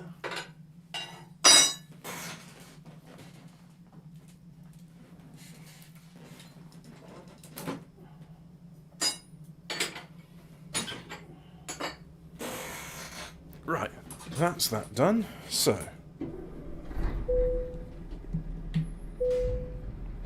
disengage the parking brake. And let's go and deliver a load of freshly cut flowers from France to not Switzerland, Sweden.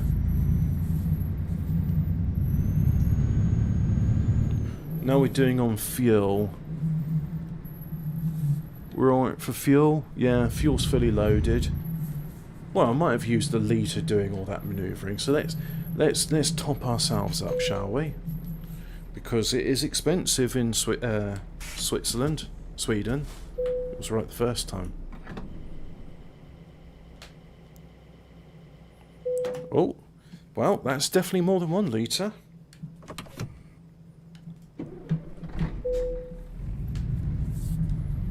Right, so there's our fuel.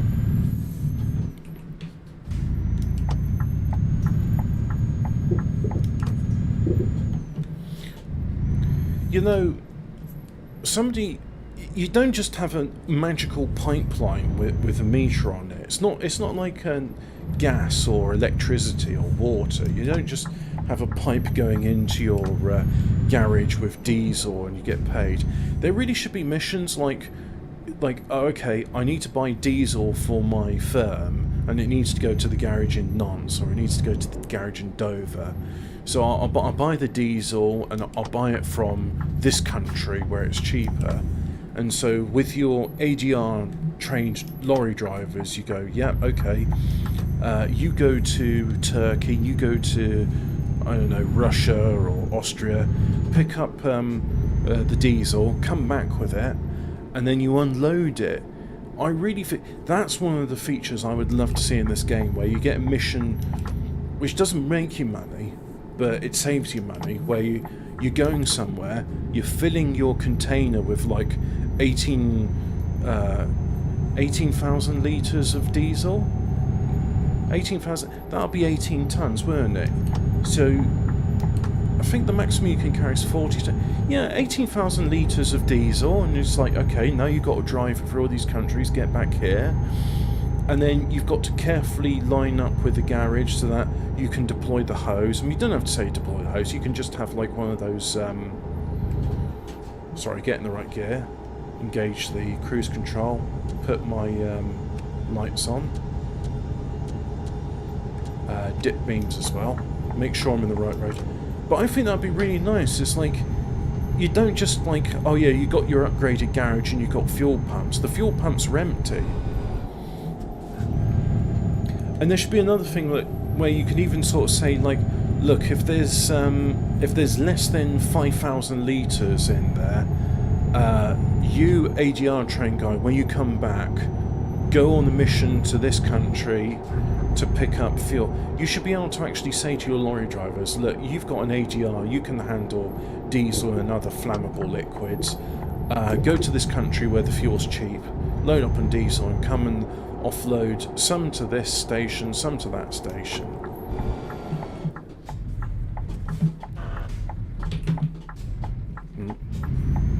Anyway.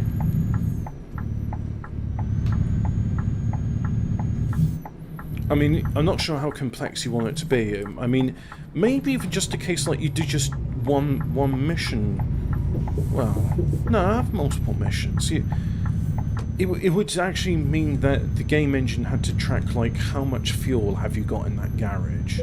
But why not? I mean, the game tracks your driver stats, it tracks what trailers and vehicles you got and their relative states of fuel and maintenance needed, so why not track the fuel? I mean, it's just it's a simple number.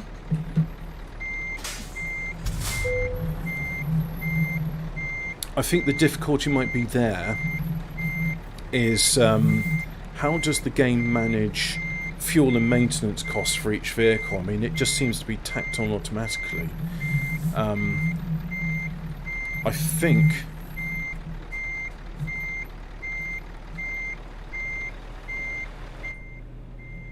think I don't like this reversing this way. Yeah, I don't like this. Can't see what I'm doing, and I just heard some squealing. Whoops. Nope. So let's try this again. Morning, Sam. So yeah, it was an early morning start. Wow, it is foggy out there today. It is a proper pea soup. Actually, no, it's not a pea soup. I can see the bushes in my neighbour's garden, so that's better visibility than looking for a pea soup. But you started before dawn. Wanted to watch the sunrise. Thought have an early go of it. you know, get properly into the live action role play. Because lorry drivers start early, don't they? They want to beat all the traffic. Don't touch that trailer. And be in first gear.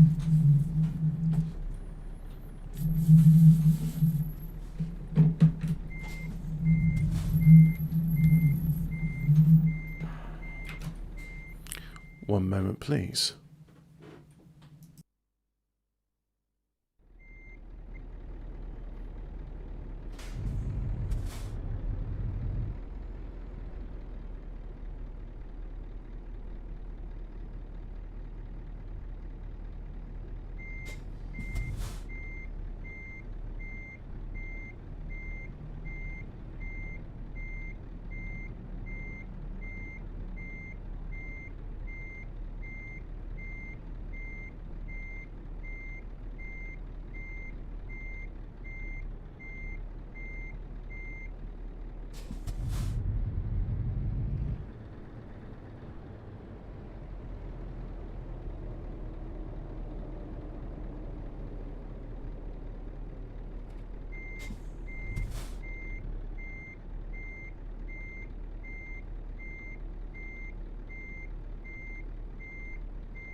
As usual, I'm having trouble reversing into the spot, but that's why I get my experience in here.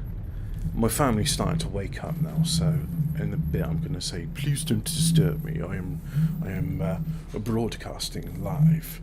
Don't say fuck or bugger.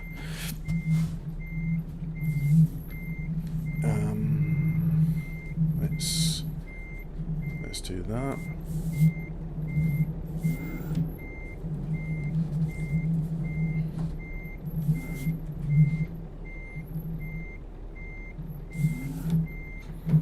Line up a bit more. I'm almost there. Almost. Just shunt forward a bit. And now...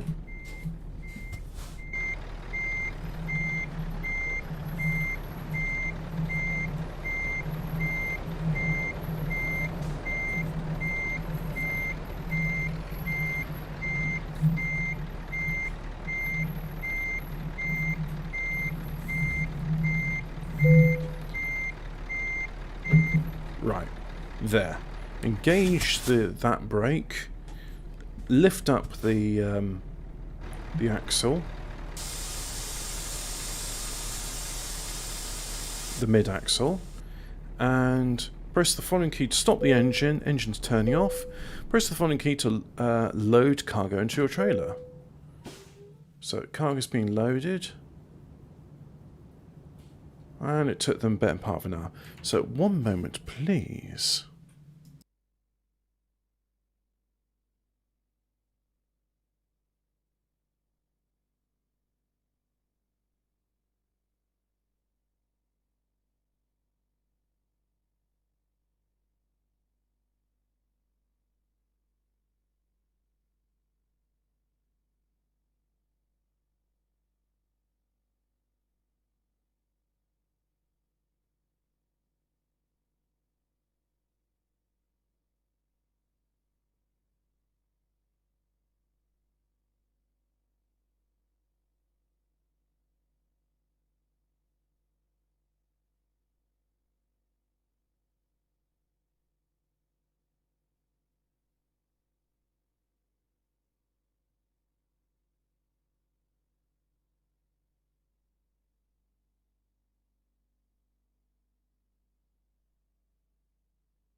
Just realised that I'd like a bath. So, oh, that's the point.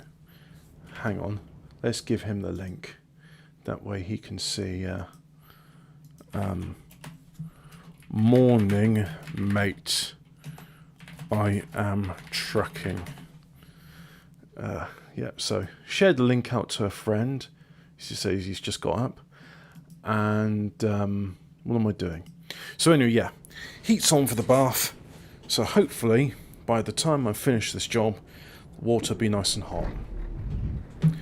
Anyway, parking brake's engaged. Disengage the parking brake. And let's get on. So this is going to be a long journey. It's going to be 2,189 kilometres. Which means I will have to reload halfway through.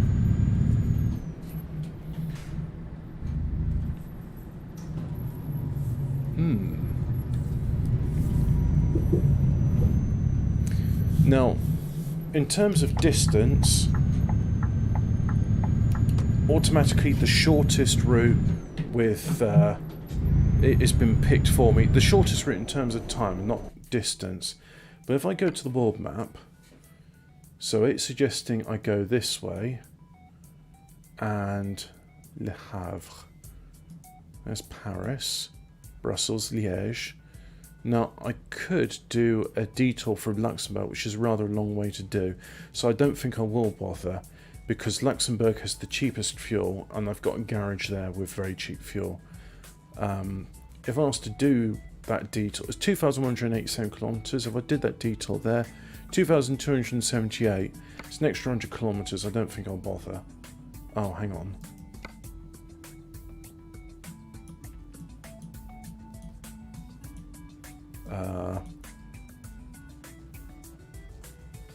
Oh, I've not been through Reims or Metz, so you know what?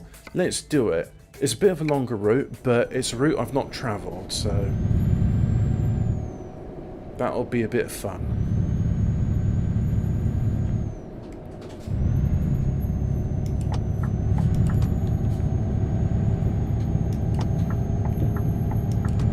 Don't think I've... No, I haven't been to Reims or Metz in real life either. From what I know, they're both quite industrial cities. Not much going for them. Good for work, but not really a tourist spot. I just get on there, and I'm going too fast. That's alright, it's only cut flowers. It's not as if I'm dealing with glass. And get all the way around. Foot off the accelerator, not on the brake. Towards Rennes.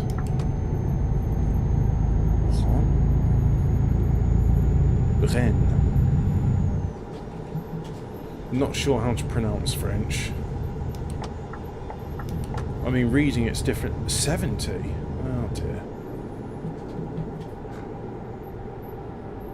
Let's make sure we get to 70. Don't want to get caught for speeding again. Change my information to that one. There we go. Cruise control set to 70.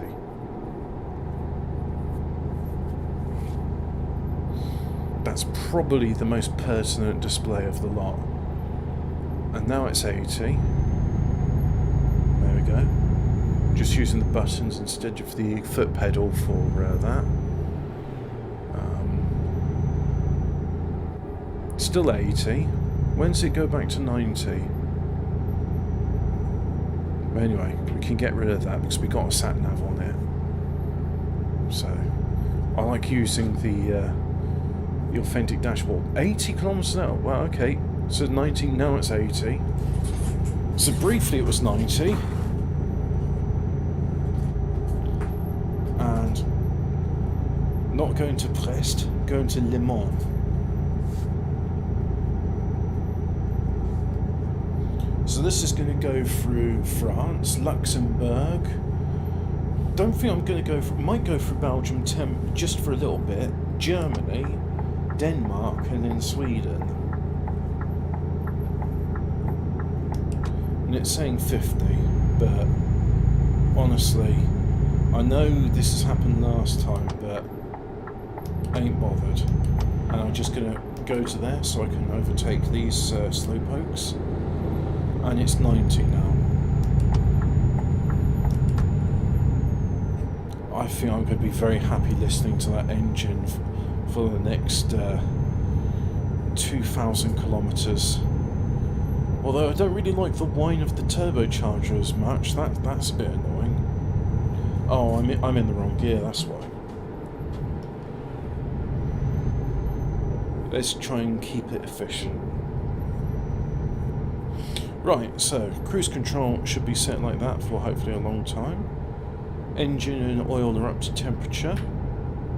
Ah, hang on. Water temperature, oil temperature. Right. Makes sense that the water would be cooler than the oil. Coming up to a toll road, so cruise control off. Yep, confirmed it's off.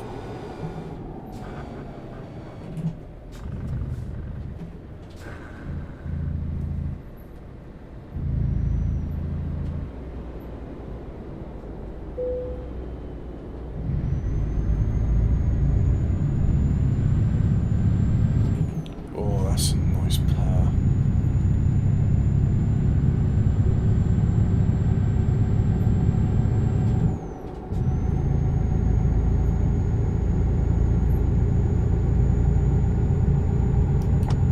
I'm gaining on you, so I'm overtaking you.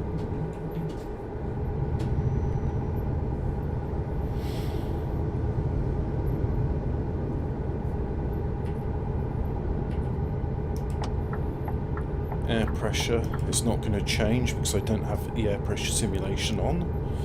That's my current distance.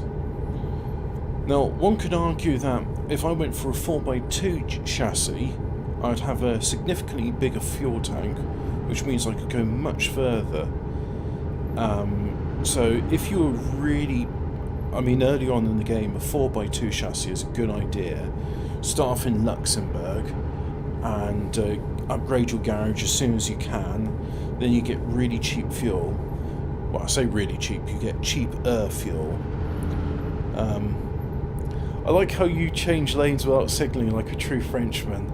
Well, that's one of the things in France. You just got to keep them on their toes and keep life a mystery. It's like, am I going to die? Is that lorry going to suddenly turn out on me? You never know.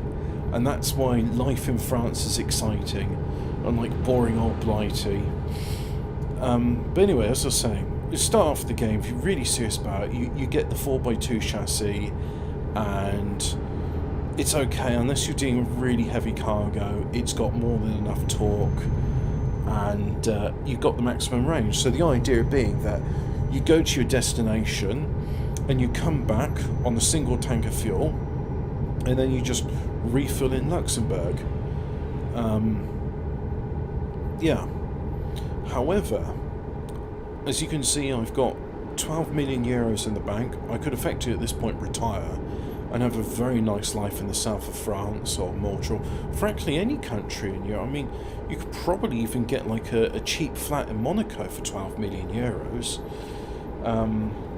Provided you got no criminal record, of course, so that might preclude some of us. And it's saying 80, okay.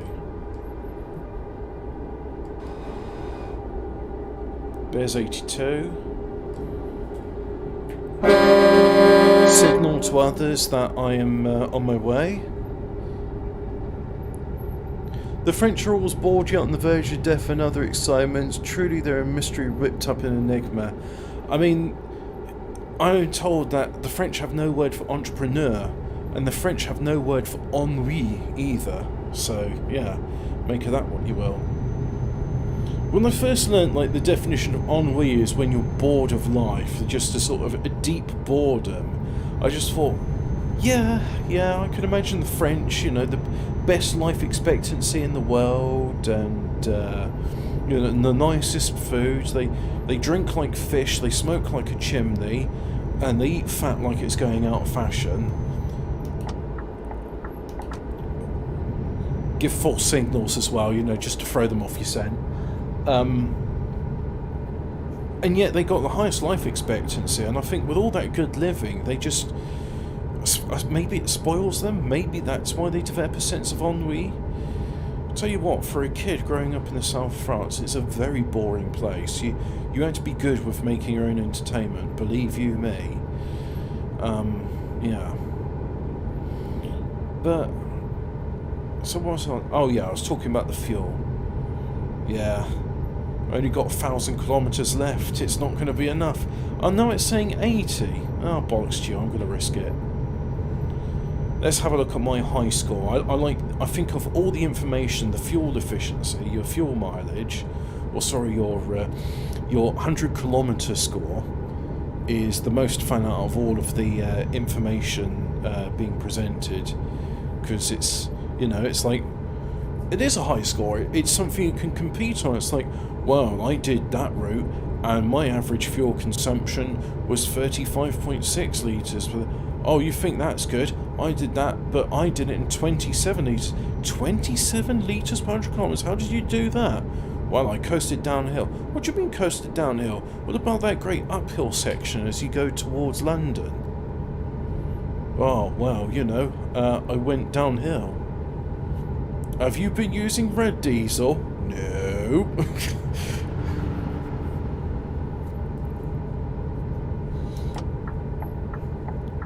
Well, you see, my vehicle, which weighs 44 tons with the payload included, I've been on the diet, you see. So instead of weighing 18 stone, I now weigh 17.6 stone, and that makes all the difference.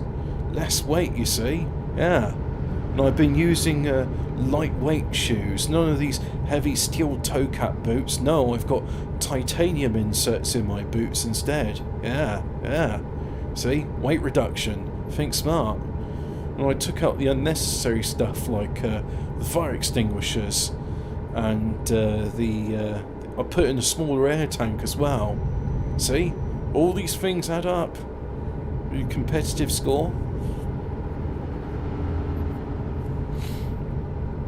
But, there we go. It's just gone down to 41 litres per 100 kilometres. Let's see if I can get it to 40 litres before I get to Luxembourg.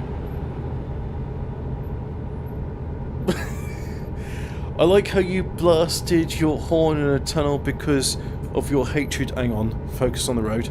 Because of your hatred for your fellow man is just that strong.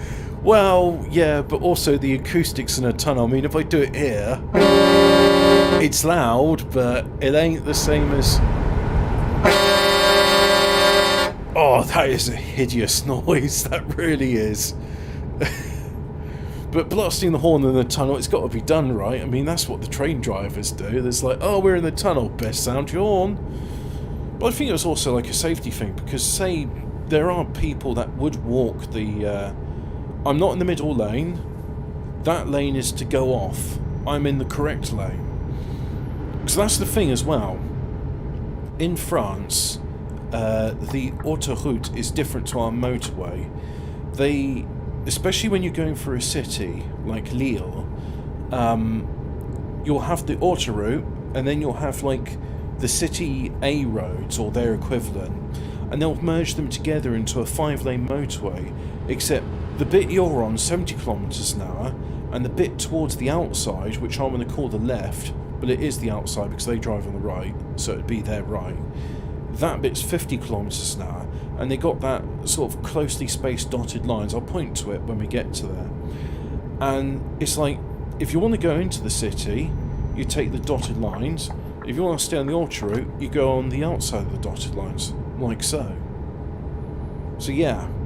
Whereas I think the motorways in the United Kingdom are much more clearly delineated from A roads or any other sort of roads. Like, if you're on the motorway, you're on the motorway. And if you want to go off to a city, you look for a junction exit, and then you go on to whatever A road system there goes towards the city. So it's very different. The only places where it wouldn't be like that is when you go to one of the extreme ends of the island of Great Britain, like Cornwall or Scotland, where the motorway will devolve into a dual carriageway. I was curious. I just thought, what is the extent of the motorway? And I was looking, like, there's a motorway which goes all the way up to Aberdeen, and then it ends in a roundabout. And then from the roundabouts, you've got A roads and B roads. It's quite fascinating, really.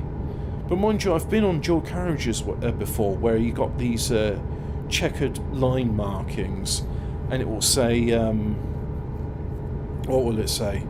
You know, it's like you're coming towards the end of the dual carriageway, roundabout's coming up. And they've even got, like, rubbing strips to remind people, like, you shouldn't be doing 70 now, you should be getting ready to stop, you're coming to a roundabout.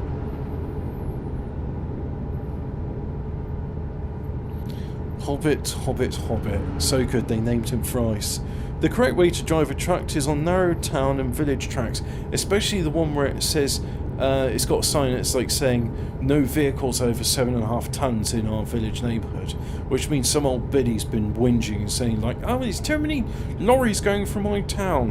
Why, this week alone I counted not one but two lorries went through my village. Urgh. Just to let that driver overtook me to my presence.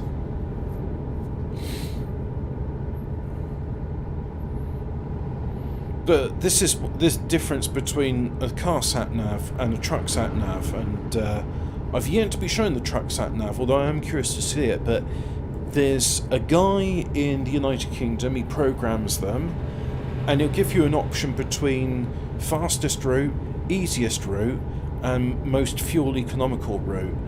And I've been recommended when I start off driving just to take the easy route, which avoids going through city centres, takes me on bypasses where available, and uses major A roads with nice, easy, lorry-friendly corners.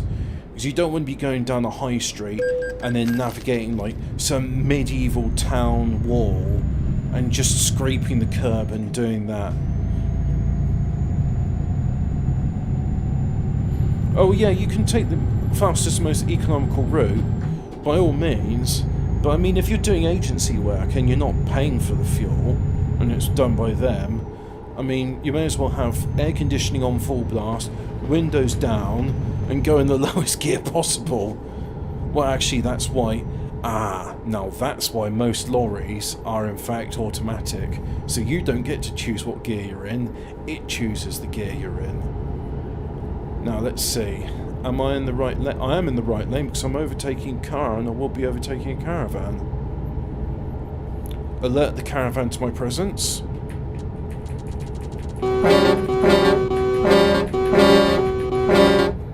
Yep, there's all three horns.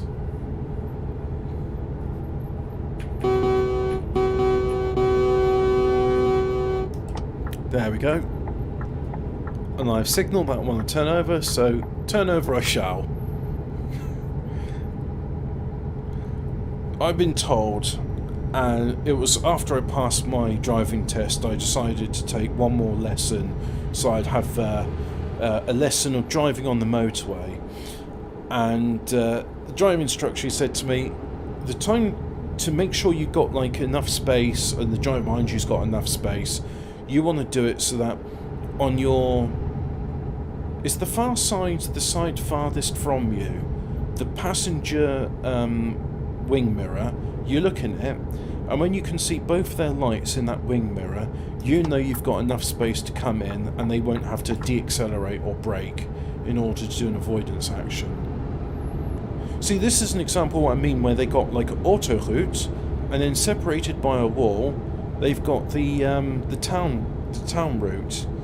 And there's some cities like Lille where all 5 of these lanes will be intermerged, and it's just understood that drivers weave in and out of them.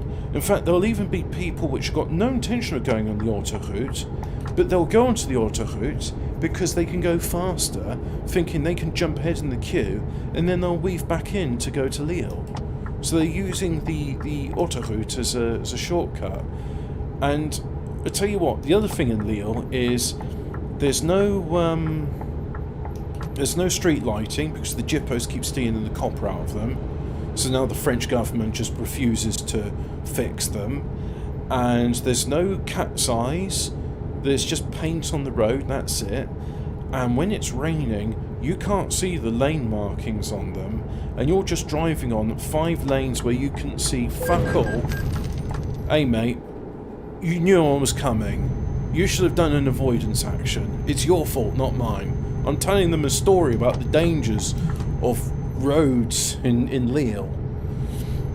So you're just driving along this road, and yeah, it's fucked. It really is fucked. Anyway, let's make sure I'm going at the right speed.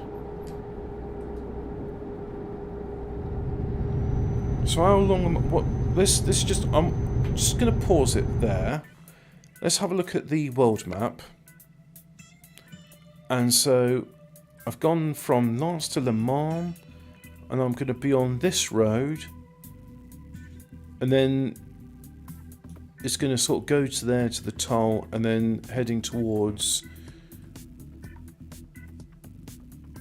Oh, that's interesting. I thought it was going to go for Reims and the other ones. No, it's saying I'm going this way. Oh, you know what? Sod going to Luxembourg. Can I get rid of that? There we go. I'll go straight through Liège. That's taken a bit of distance off my plan. Right, let's do that then. And let's make sure I'm doing 80 kilometers an hour. Right, so Bear, you've said something in the chat, but I've got a roundabout coming ahead, so I've got to focus on that for a change.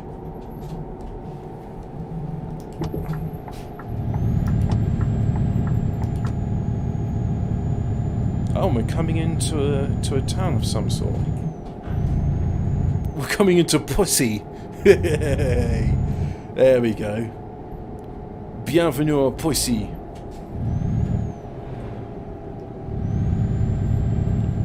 That's alright, I was committed.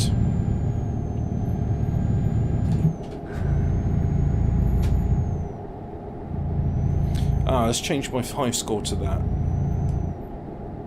There we go. Oh, okay, so that little gauge there in the speedo is the turbo pressure, showing how much boost I've got. Which ain't much at the moment, as I'm not accelerating.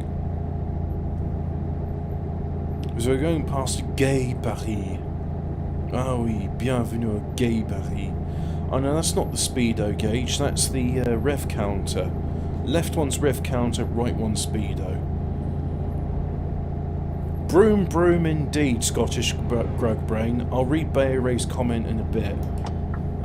I could do with a co-driver actually, it just reads the comments out for me. Yeah. But nice to have a driver's mate, you know, just sort of pootling along and someone says stuff to me. Says, oh, you know, watch out, you're speeding, or, you know, you're going to crash into that caravan. You are now leaving Poissy. This is now a Poissy-free zone. We hope you enjoy your stay in Poissy. There we go. Just dial in my speed. And get ready to brake. Oh, I was getting so excited for going fast.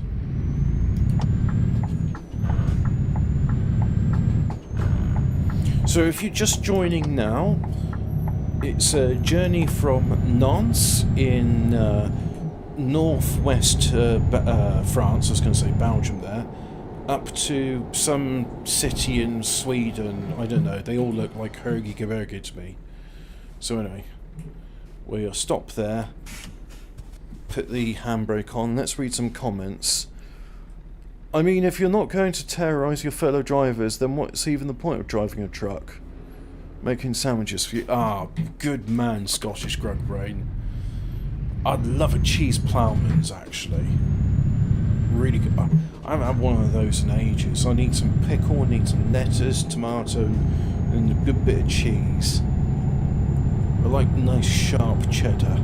You know, when it's crumbly, it's almost chalky. It's yeah, that's good cheese. That is. Speeding. Why? What's the speed? Wait, it's 80. I'm doing 80. What are you on about? What's the officer problem?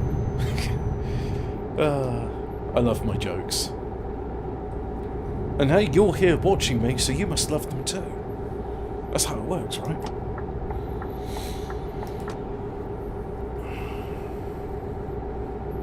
So if you're looking at that little green icon which is lit up there, that's to indicate that my auxiliary steering wheels, the mid-lift, is lifted up. And the idea behind that is you reduce the rolling resistance, which makes you a bit more fuel efficient. I only deploy those when doing trailer reversing, and seeing how much I was struggling to reverse trailer last time. Oh, there we go. There's the power. How much I was struggling to do some reversing with the 4x2 chassis configuration. It's like, yeah, you know what, I think I will have those extra wheels, thank you. I always got curious, like, well, what's the difference between a tag lift, where you're lifting up wheels at the back, and the mid-lift, where you're lifting up in the mid... And I figured it out, so maybe another lorry driver can correct me, but the mid-lift is when you want an extra set of steering wheels, they're not powered, and the tag lift with the rear wheels is when you want 4 sets of driving wheels, not just 2. If you would, like, say, you had a heavy payload and you had to do a steep hill, you would want a tag lift type vehicle. And then I suppose there's the 6x4 configuration, which is, what is a 6x4? You've got 6 wheels, 4 of which are powered. So it's like a tag lift, but both of the driving wheels are permanently deployed, which I suppose is easier for maintenance because you don't have the hydraulics or the pneumatic system to deal with. Anyway, it's 90 kilometers an hour here, so let's just poodle along, do all that stuff.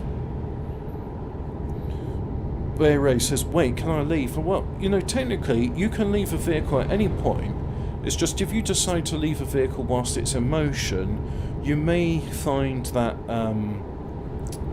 you know, leaving a vehicle whilst it's in motion, you've got to start running when you come in contact with the ground. Otherwise, it's going to hurt. Or sometimes it's going to hurt no matter what. Yeah. Are you going 80 miles an hour? Yes, I'm doing what's known as I'm doing 90 French miles an hour, and the French word for miles is kilomètre. Yep, that's French for mile. That is. So anyway, just do this. Take this intersection here, and. So we're going from Nantes, where I picked up some cut flowers and my newly purchased refrigerated trailer, and delivering them to Sweden because there's a market for cut flowers, French cut flowers in Sweden. Well, it's not as if they can grow flowers in Sweden. There's no sunlight, is there? That's why they're all pale. I was going to use the term there, but that's reserved for the topical discussion panel shows. It's not, you know, when I'm driving my truck, driving a big old truck, I like to be polite. I like to imagine the Queen was sat next to me, not Prince Philip. Ah, Prince Philip would be a good driver's mate. You wouldn't expect him to do any of the heavy loading, but he could keep you entertained for hours with stories. And the other thing about Prince Philip is, he's a bit of a gourmand. He likes his food. He's always interested in trying like new recipes and stuff. So you can be pretty sure it's like, oh, look what I picked up here. I got this duck. Would you fancy some roast duck?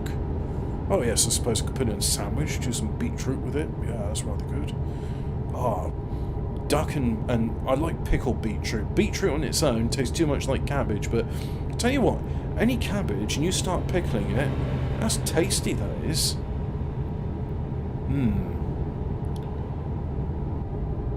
I was going to do a shepherd's pie today, but I think I need to do a stir fry.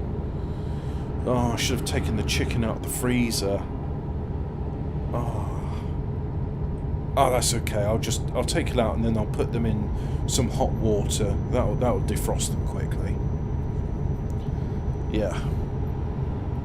Got to do a stir fry. I've got some cabbage and some bean sprouts in the fridge, and they're not getting any younger, so that'll be tasty, that will. I was just thinking right then of pickled cabbage, and it's like, yeah, I'm going to put vinegar in my stir fry. I like it sweet and I like it sour. If I had a gourmet chef, I'd just get him to make me a parma all day, every day.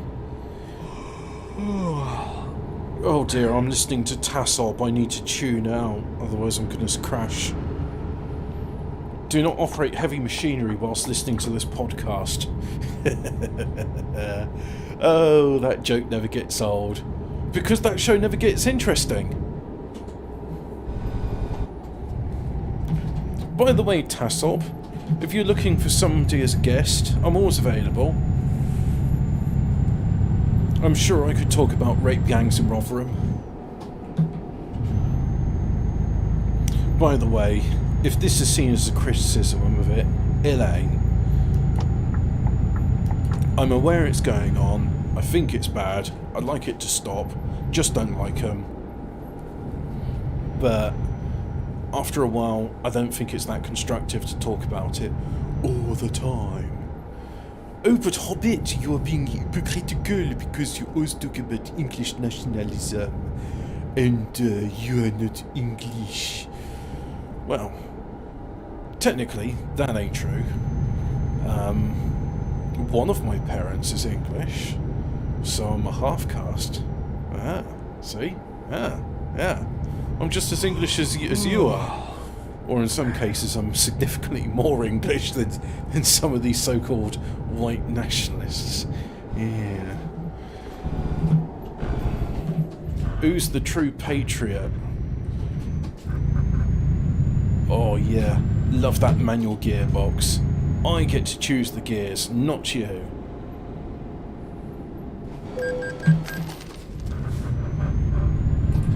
Yeah, block change, 2nd to 8th, and I'm still accelerating. How's that for V8 turbocharged power? Oh, that's a good engine, that is. It won't be when I'm done with it, but it was when I bought it. Chicken Parmigiana.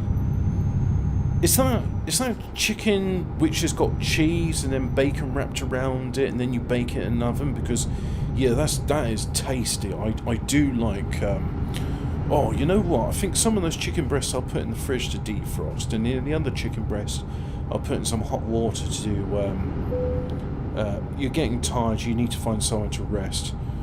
Can I get to Liège? I don't know. Anyway, important thing is, got to look for some services so I can have a kip. But yeah, I mean, chicken with cheese and bacon is one of the nicest ways of doing chicken, in my opinion. Parking, 500 metres, not 500 miles away. The metre is the French yard. Parking, 200 yards. Here's the parking just before I get to Belgique. Ah, the bel pays de Belgique. Bienvenue en Belgique. We have gaufre. You can with it. Just get in the parking. There we go. And stop there. I really like the indicator sounds on this. It's got a nice sort of muted but not clicking noise. So now what have we got? We got, what's your favourite cheese to have? A chicken? You should be doing kilometres an hour. Reminds me of the time NASA crashed a Mars probe because they confused miles and kilometres. What else we got? Making sandwiches for you. I'll take the fastest route. Yeah, okay, there we go. What cheese would you have with chicken? Well, the thing is, if you're going to do cheese and bacon with chicken, Parmesan's a good one to have. You wouldn't need much of it. I wouldn't say no to blue cheese, provided it's used sparingly. Gouda is another one to... Actually, have you ever had old Gouda? That's got it's got a sweet, nutty taste to it. I would say it's as good as some cheddar I've had. But yeah, the old favourite. Go with cheddar, nice and reliable. And have I got my dip beams on? Yeah, those are my dip beams. There's my main beams. And we are going to be the terrorist of the night. Yeah, front auxiliary and roof auxiliary's on. That's good. Yeah. So let's just putt along. Just use the rubbing strip to make sure it's there. And so, no main beams, main beams. No main beams, main beams. Actually, behind that coach, it's a bit glaring, so I think we'll take the main beams on when nothing's in front of me. Italian food's the best thing, Cameron says. Well, I've enjoyed some Italian food. I've had like an Italian roast dinner where it had things like broccoli, cauliflower, and carrots, and mange tours. Yeah, it was mange tour. And I had all of that, and it was done with a sage was chopped on it, and I was eating it. I was like, I really like this. This doesn't taste disgusting, because this was one of my experiences of realising that actually cabbage and broccoli don't taste awful. It's just when they've been boiled to death. Let's alert this road user. There we go. He's alerted to my presence. Yeah, it turns out when you actually cook those stinky vegetables correctly, they don't taste bad. And that's what I've cooked cabbage before, and it doesn't end up stinking up the entire kitchen. Mind you, when I cook cabbage, I don't boil it. You don't need to boil it. You can just do it at low temperature. Fuck off, mate. I'm overtaking. You can do it at low temperature, or you can fry it in a stir fry, and it's absolutely fine. It's really good stuff.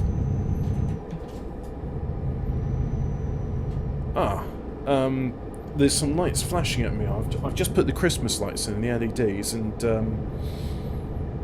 the LEDs are sort of flashing on and off now, so I know you want to overtake, but I go to overtake first.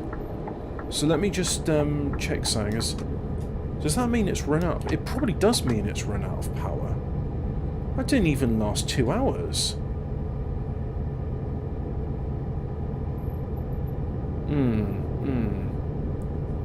Right, let's just pause it there.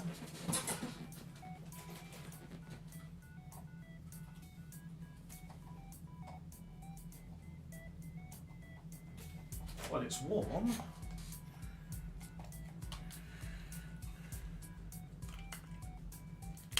The batteries are warm too. Okay, I suppose I'll put them on charge.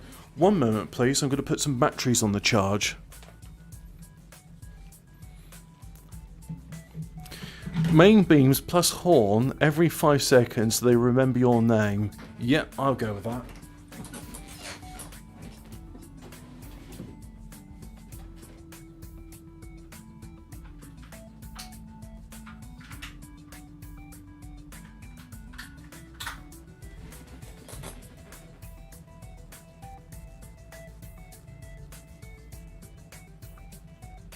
Oh yeah, I'll put it in there.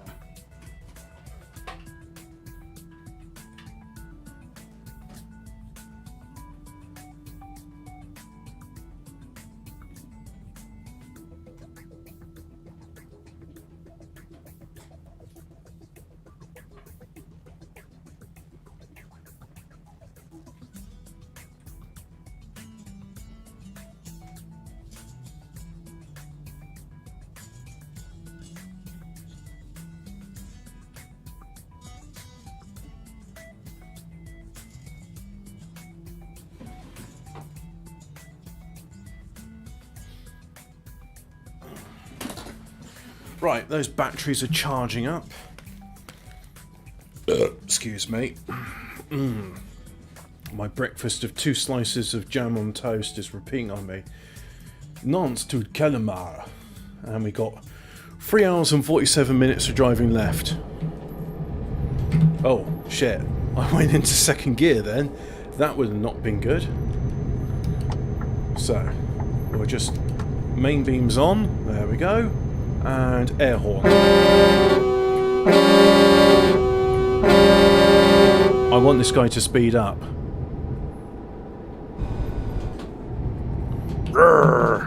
Right, that's it. He's getting the special, he's getting the touch.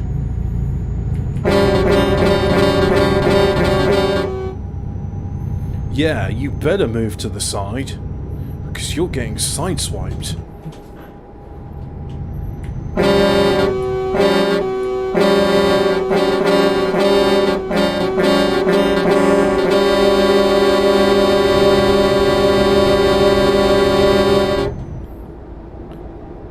Hello. There we go. Now we understand that when you're in front of me, you better be doing the speed limit, because you better believe I'm going to be doing it. The flowers get to Sweden and it's like, all the petals are gone. What happened? Someone got in my way. You're paying for this. Oh, we all going to have the document? No, you're paying me extra.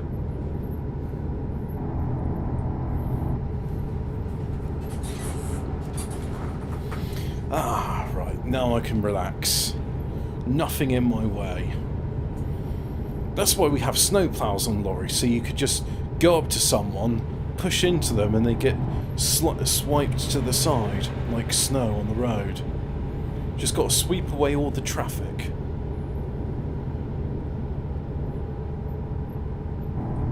I need extra for all the fines. Yeah, pretty much.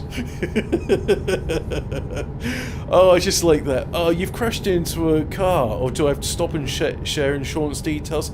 Nah, just there's a €400 fine. Euro is French for pounds, by the way.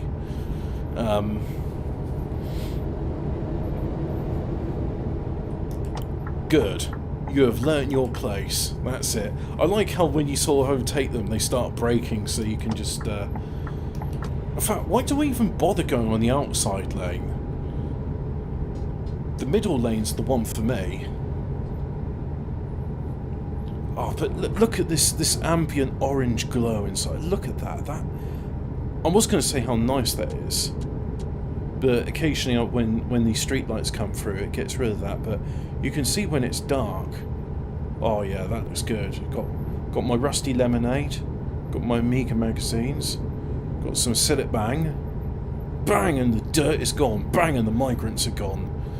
And we're going to Düsseldorf or Luxembourg. Well, I'll tell you what. I'm not sure. So, anyone that's behind me, you're going to have to wait until I've made a decision. It's going to be like the Brexit process. Alright, we're going that one. There we are. I'm sure that car driver appreciated me. I was making it safe for them because I was like, oh, I can see something on the road ahead, which is dangerous. So, right. Take up both lanes as is appropriate. And does that mean we're leaving Belgium? Yep, we're leaving Belgium. We're now entering the EU. Or D as it's known for, Dunce or Durbrain. We are now in the country of Durbrain, Dunce. Twinned with Dunstable in Scotland. Oh yes. So if you're watching this and you're wondering what's going on, hang on. What's chat's getting all excited? I keep sort of turning my head to the right to look at it, but when I do that, it's like, yeah, focus on the road, and then chat can focus on the chat. But we are delivering cut flowers from Nantes in the Bay of Biscay, a city in the northwest of France, and we're going to Kalmar in Sweden. So we've gone through France, we went through Belgium, we're now in the country of Dunceland, or Dunstable, and this is the lane for me. Actually, you know what? No, this is the lane for me. I'm told in Germany they never go into the inside lane, they always leave it open because the emergency services might like to use it at some point. I'm just thinking, it's that sort of blind obedience to authority which has led Germany to troubles in the past. So that's why it's called Dunceland, because they're dunces, they're dumb, they're brains. Oh yeah, and because it's Dunceland, we're not doing 90 kph anymore. We're doing 80 km, which is French for miles. So let's just have a look. Yeah, air pressure's fine. Fuel, we've got 474 kilometres left. So we'll load up on fuel in Dunceland before we go anywhere else. And there's my high score. Well, that's good. We've gone below 40 kilometres an hour average. No, not 40 kilometres an hour. 40 litres to do 100 kilometres, and we're now on 37.6. And currently we're doing as little as 20 litres per 100 kilometres. Anyway, I'll take that one. Oh look, it's dawn. And that's actually matching dawn outside. I can't see a sun out there. There's too much fog. But there's definitely something rising into the sky. So if you're enjoying this, do bear in mind that it's Banter Nationalism tonight, 7 o'clock. Hobbit will be hosting it, and he'll be getting his chums on, and they'll be doing a bunch of topical things, you know, the usual. Well, you know what Banter Nationalism's like. And, chat, I don't know what episode of Banter Nationalism we're on. I want to say it's 105, but I might have missed one or two, so let me know in the chat what episode it should be, and I'll put that in the title tonight.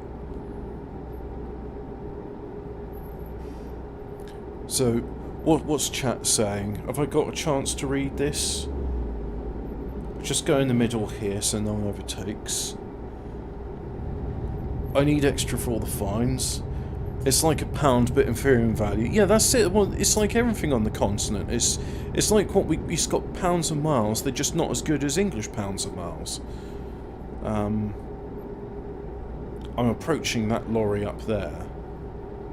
So what else is chat saying? Oh, hang on, this is twisty turny road, so I've got to focus on it. When Hobbit's on the road, the intro thing for Clockwork Orange starts playing. Is that Beethoven's Fifth? Because I really, really like Beethoven's Fifth. Is that the Pastoral? But anyway, all of Beethoven's good, but the Fifth, I remember like getting the album of that on CD at some point, because I was really into it. Yeah, I like Beethoven. A true hog of the road. The Shining, surely bearing. I don't remember what the theme tune to The Shining was. I think I've only seen the film once.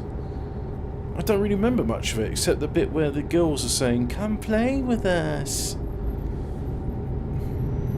I mean, who could turn down two girls asking you to say, "Come play with us"? Certainly not Dangerfield. Oh, God. Oh, that's awful. Anyway. Right. Middle lane for the Kings. Now, what else are we saying? Nolhem, a kilometre is like a mile, but inferior in quantity. Yeah. Interdimensional lizard, just waking up now. Oh, make it 1290. Queen Mary's funeral. So Banter National episode MCC, and then 90 would be, is it XC? If you put an X before the C, that means 90? Or is it LXXXX? Tell me, I think chat, I think it is LXXXX for 90. I seem to remember back in the 1990s and 80s, the BBC was very keen on having dates in Roman numeral format. Then they briefly did it in the 2000s with MM1, MM22. But then suddenly they was like, oh no, we're going to appeal to Ooga Boogas now. So they just now put all the copyright numbers in you know, modern numbers. I like Roman numerals. They look posh. It's MCCXC. Okay. So where would you go? So would 89 be 89? That would be LXXXIX.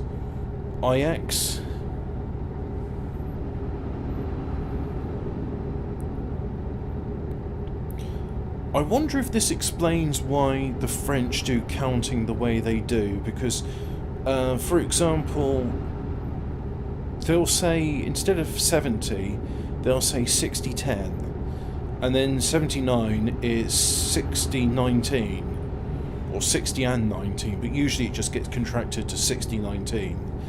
And then they don't say 80, they'll say 4 score, or 80, so 4 20s.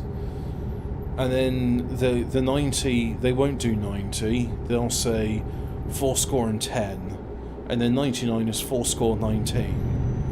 Whereas the Belgians will actually say 90 or 90. Yeah, I always find it confusing and annoying the way Belgians and French count their numbers. If Hemi's going to live on the border between England and Wales, does this mean you'll live in the Channel, Hobbit? Well, that is right. I'm in negotiations with P&O right now for my new houseboat. My seafaring houseboat. I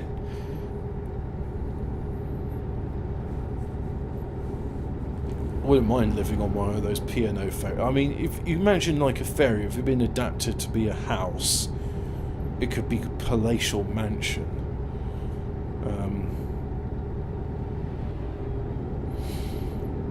But occasionally you want to dock it in Dunkirk or Dover so that you could refuel and, you know, pick up on essentials.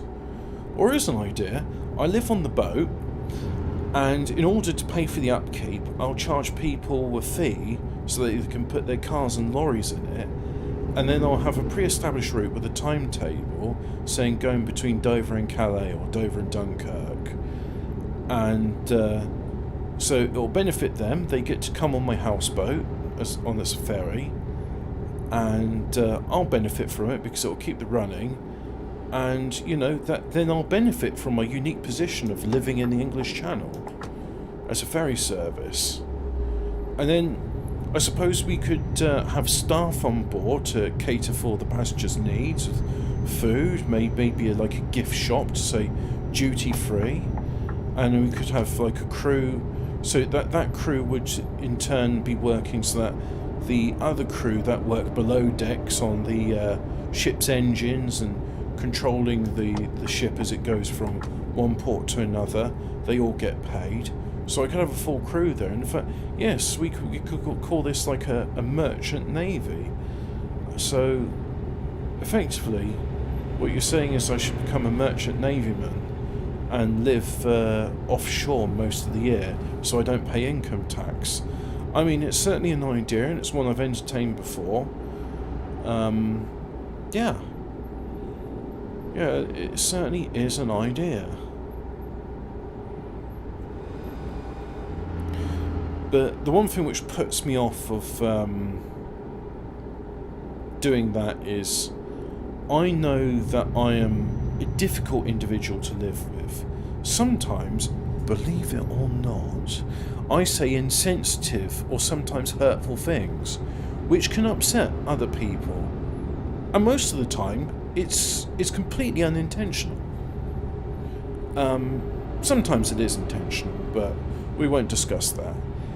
And if you're living on the ship with someone, you don't have many opportunities to avoid them in your place of work, because your place of work also happens to be where you live for at least half of the year. So there is that. If you put a bunch of boats together, you can make your own casino in international waters. Or perhaps I could do it like a ship which does the cruise, and then I sort of start off in like Portsmouth or Folkestone, and then I go towards the Mediterranean, cruising around. I keep people on board as my captives, because that's effectively what a cruise ship is. where they go, oh, this is much cheaper than a holiday, but it's like, yes, but you're consigned to your berth, and then all you get to do is spend money in the various facilities, which is what you will be doing in order to pass the time. So yes, perhaps I could run a cruise ship. Do you remember, like, it wasn't this year, but I think it was a few years ago, there was a cruise ship where they had an outbreak of norovirus? That must have been unpleasant. I've had norovirus once in my life, and that was one of the most harrowing experiences I've ever had. There was rusty water coming out of both ends, and the thing I like doing straight after vomiting is to spit out the vomit. But the very second thing I like to do after I've spit out all the vomit is go, yeah, my mouth tastes like shit and my throat hurts. I'm going to have a drink to, you know, wash it down. But the problem with norovirus is you cannot keep anything down, including water. So if you do that, you will vomit again, which is absolute torture. So then I was told after the norovirus, like, yeah, if you suck on the pedal or something, it'll, you know, that will help, but you really can't drink anything. So you just, it was 8 hours of hell, and the worst thing of it was 8 hours of hell when it started around about 1 in the morning, so I was trying to get to sleep, or I was asleep, and yeah, that was absolutely horrible. But it's such a virulent but short-lived disease. It really makes me wonder then, how does it spread when it's so short-lived? Don't know. Brushing your teeth after vomiting, yeah, was doing that, but then, you know, you can brush your teeth, but it's like, okay, my throat still hurts, so I'm gonna have some water to rinse it out.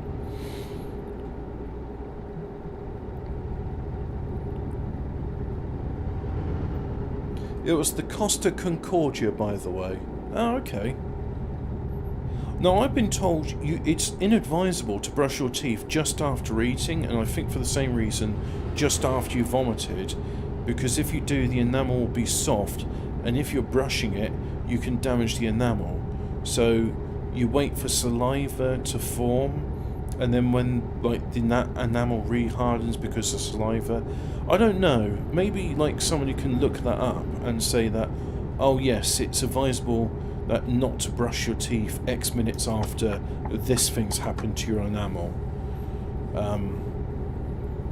Yeah, I think a dentist told me that once, but it didn't quite sink in. It was basically just, don't brush your teeth immediately after eating. And because vomiting happens so rarely, it's just like, well, yeah. I think the main thing is if you vomited, use some mouthwash and just get that nasty taste out of your mouth.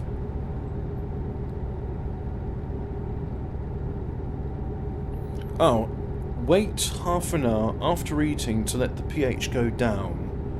Or, I assume when you mean go down, sort of go back towards neutral, because pH is a weird thing where 7 is neutral, 14 is about as alkali as you can get, 0 is as acidic as you can get. Although I've seen, I did get curious about that. I was like, what does the pH level mean? And it's really it's more for like the parts of hydrogen. Yeah, that makes sense. So acids are negatively charged. Water is not positively charged, but it's neutral. It's got an equal amount of positive and negative ions, because it is an ionic solution, especially if you've got minerals in it. I suppose distilled water would be an anionic solution. I have seen it referred to as that. So, I mean, it means parts of hydrogen. I assume that's what pH means. So that means that you would have less hydrogen ions. Yes, because acid is negatively charged. So if you've had hydrogen ions, all ions are positively charged. So therefore, alkalis must have positive hydrogen ions, which is right, because if you put like some sodium or lithium in water, it starts fizzing, and the fizz coming out of there is hydrogen gas, which I believe is coming from Well, what's going on there? Because there's no hydrogen in the metal. I mean, if it's just like pure elemental sodium, then it's sodium. It's not sodium. You wouldn't have sodium hydrogen. You'd have sodium hydroxide. So what's going on there? Well, you put the sodium in, and then it's causing the water to bubble. So oxygen and... Okay, so sodium oxide exists because the sodium's more reactive than the hydrogen, so it's pulling away the oxygen from the water molecules, and then that's it. So then you've got free hydrogen, and because it can do it at such a fast rate, it can burst into flames. So if you get the reaction going fast enough, eventually you get fire. So yeah, but then it recombines with some of that hydrogen to form sodium hydroxide. It's acidic after eating. Saliva is alkaline. That's right. It doesn't matter what you eat, especially if it's saying sugary. The amylase enzymes in your saliva will break down the carbohydrates into sugar, and then the bacteria, which is always present in our bodies, and in fact it's present on all the food we eat as well, the bacteria eat the sugars and convert that into acid as a waste product. And so I've got 147 litres of diesel left, which is good for another 300 kilometres. So I'll just keep an eye out for a petrol station. Well, I'll say petrol station. I'll keep an eye out for a refueling station where I may refuel on the diesel, so that I may continue my trip to Kalmar, Sweden. Kalmar! Kapla! Is that where the Klingons live?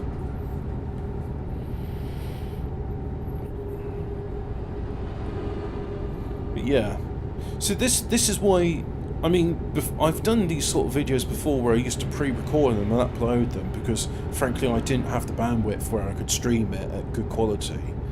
But now I can stream it, so I can have it live, and I can have audience interaction, which means I get to chat about basic chemistry. Yeah, I like that. That's fun, you see. Otherwise, I'd just give you another anecdote about horse riding, which I did yesterday. In fact, yesterday I did the entirety of my horse riding bit, so yeah, if you want to know about Hobbit's experience riding horses, go to, was it Euro Truck Simulator episode 2? Yeah, I think that's the one.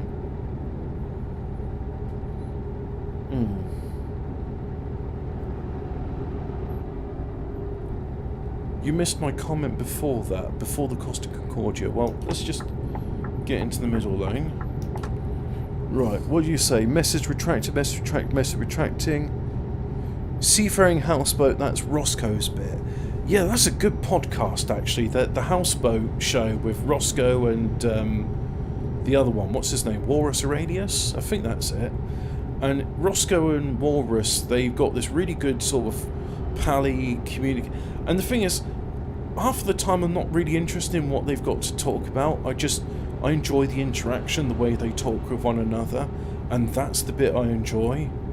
So, Exodus Americanus, that's what it's called. I keep calling it the Houseboat Show, but that's not its name. It's called Exodus Americanus. Yeah, I can recommend that. That's some comfy listening. If I wasn't talking right now, I'd be listening to that show.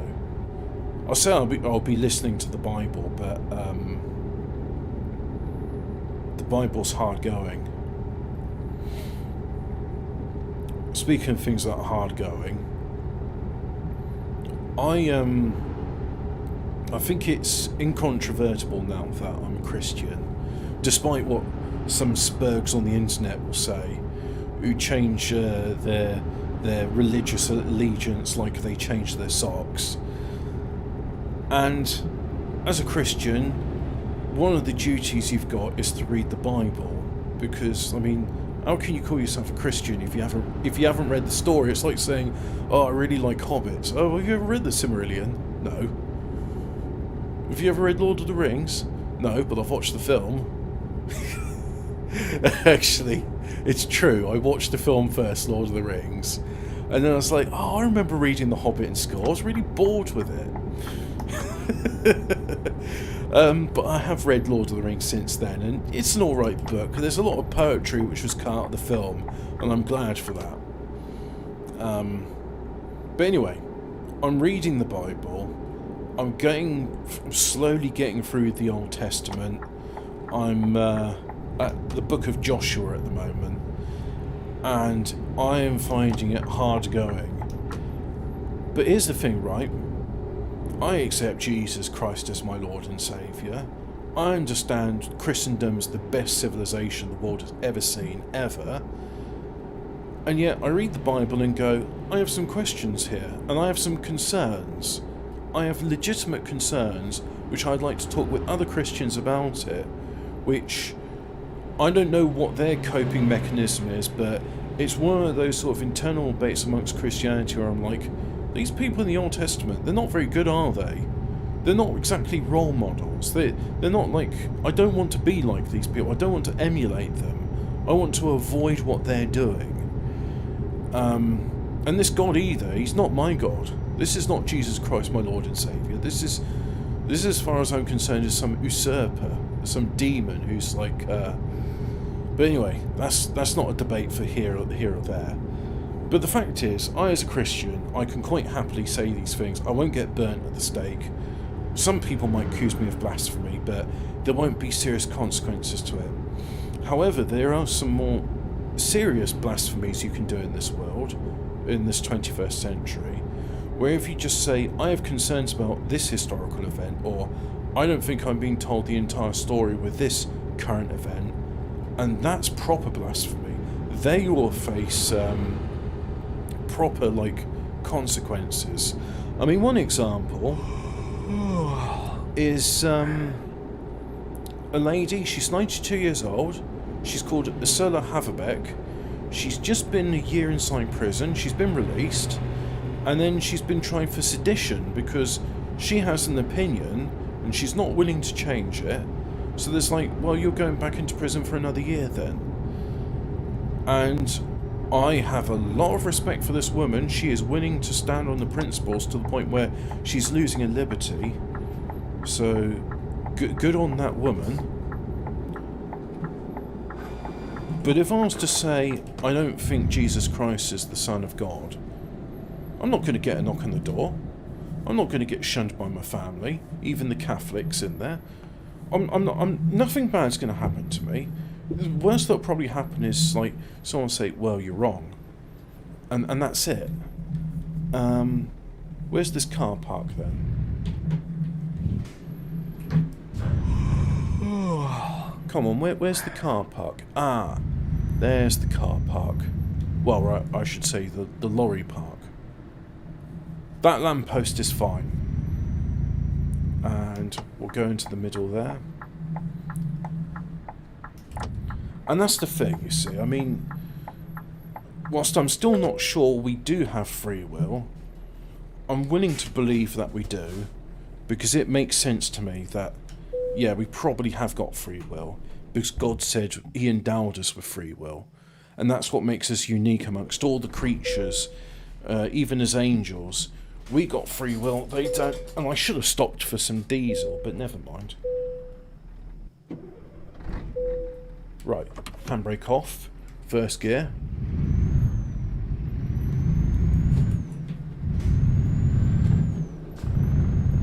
I'll get the next one. I've still got 110 litres, so that's alright.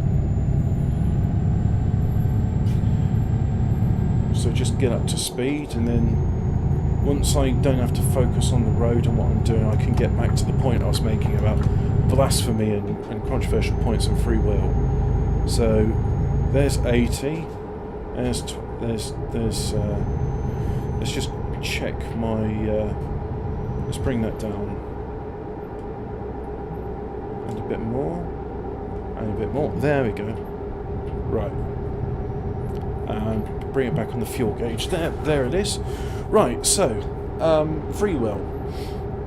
God has endowed me and all other human beings with free will, to a greater or lesser extent, let's say, because I think that's probably fairest to say. Some people aren't as lucid as other people, and I don't think some people are as self as well, objectively. It's not my belief. It's just it can be proven that some aren't as self-aware as others. So I'd say I'm a fairly self-aware creature, imbued with free will by my creator, and with this free will, I've been imbued with certain gifts, because they are gifts. They're gifts from up above, and one of those gifts is an insatiable sense of curiosity and wanting to know how everything functions, to the point where I will take an accepted doctrine, whatever it is, including the Bible, I'll read it for myself and come to my own conclusions, which may be different to what is conventionally accepted. And all I can say is that if, someone was to criticise me for that, why would I be imbued with free will? Why would I have this sense of curiosity if not to use it? I may be wrong. I mean, none of us are perfect, and I know times in the past where I have been wrong about certain things. I'll give an example after this. Let's just focus on the ramp, and too fucking fast. Oh well, I'm committed now. So yeah, that's that done. So if I wasn't supposed to use these gifts, why have I got them? Why is that? And yeah, there's stuff I don't really want to get into details about it now, but there's been arguments with family, which is probably just for the fact that during lockdown you're all confined and you get on each other's tits. But I'm just like, people saying, Hobbit, why do you have such strange views about everything? Why are you so wrong about everything? It's like, because I see the world differently. Bear in mind I am special needs, and therefore my brain's configured differently. I will see things differently. Yes, but why do you have to be so wrong? Don't you understand you being wrong is offensive? Alright, okay. What do you want me to do? And there's no sort of like, there's no solution to this. There's no sort of like different, what's the word? It's not as if I can think differently. So I guess the idea is I'm supposed to reserve my opinions. Maybe that's it. Which is fine. I understand that. There are certain things I may not discuss with certain people, and with those people I don't speak with them. Now, why is there a sound of a train? I mean, look, there's a train station there. Right, there we go, so it's gone now. That was bothering me. But anyway, yeah. So an example of where I've been wrong in the past before, and this is what I mean by wrong thinking, or unorthodox, unconventional thinking. My father, bit of a train spotter, says we're gonna go and see the train. So we're gonna go to a railway station, and he took me to, I may as well say the name, Banbury Rail Station. And it had the Network Rail logo, which is two rails with a lightning bolt crossed through it, which is an evil, it's an evil neo-Nazi symbol. Yes, it's green. I can go. So I was quite young at the time, couldn't read. In fact, it took me, I don't think I could read properly until I was about 10 or 11. I was very late at reading. Did I mention I'm special needs? So anyway, so I saw the symbol, the Network Rail one, and underneath it says Banbury, and I couldn't read Banbury. I didn't know it said Banbury, but my dad said, oh, here's Banbury Rail Station. Alright, okay. So that symbol means Banbury. It's like, no. This is Banbury Rail Station because we're in the city of Banbury, and this is the rail station of Banbury. I was like, right, but that Network Rail symbol, which I didn't know was a Network Rail symbol, that means Banbury. So whenever we go to other train stations and I saw the Network Rail sign, Didn't matter what was written underneath it, couldn't read it. I was like, that's a Banbury. It's like, no, Banbury rail station is it's like trying to explain to Father Dougal about the cows which are far away are small because they're far away. These cows are small because they're small. See? Small, far away. Network Rail, Banbury. So let's see. Gedser or Rostock to Trelleborg. So if I take that one, that's going to be Twisty Tail. So we'll go towards Trelleborg because that's Sweden. So yeah, I'll go to Sweden. And I still haven't reloaded on diesel, so I'll have to keep an eye out for that. But yeah, that was an example of wrong thinking. As I couldn't read, and I just automatically assumed that symbol means that. And I mean, you could say it's harmful wrong thinking in that case, because if you're doing that, yep, because I'm in Sweden, I have to have lights running at all times, so we'll turn the main beam off as it's coming to dawn. But yeah. Oh look, there's a diesel station, and it's just next to a port, so I bet it's going to be proper expensive. But the fact is, as I had more information as I was able to read, I was like, oh yes, that station there in the city of Banbury is called that because it has the word Banbury written underneath. And that symbol there does not mean Banbury. That is not the symbol for Banbury, that is the symbol for Network Rail. Anyway. Oh yeah. That's... oh well, let's fill up anyway.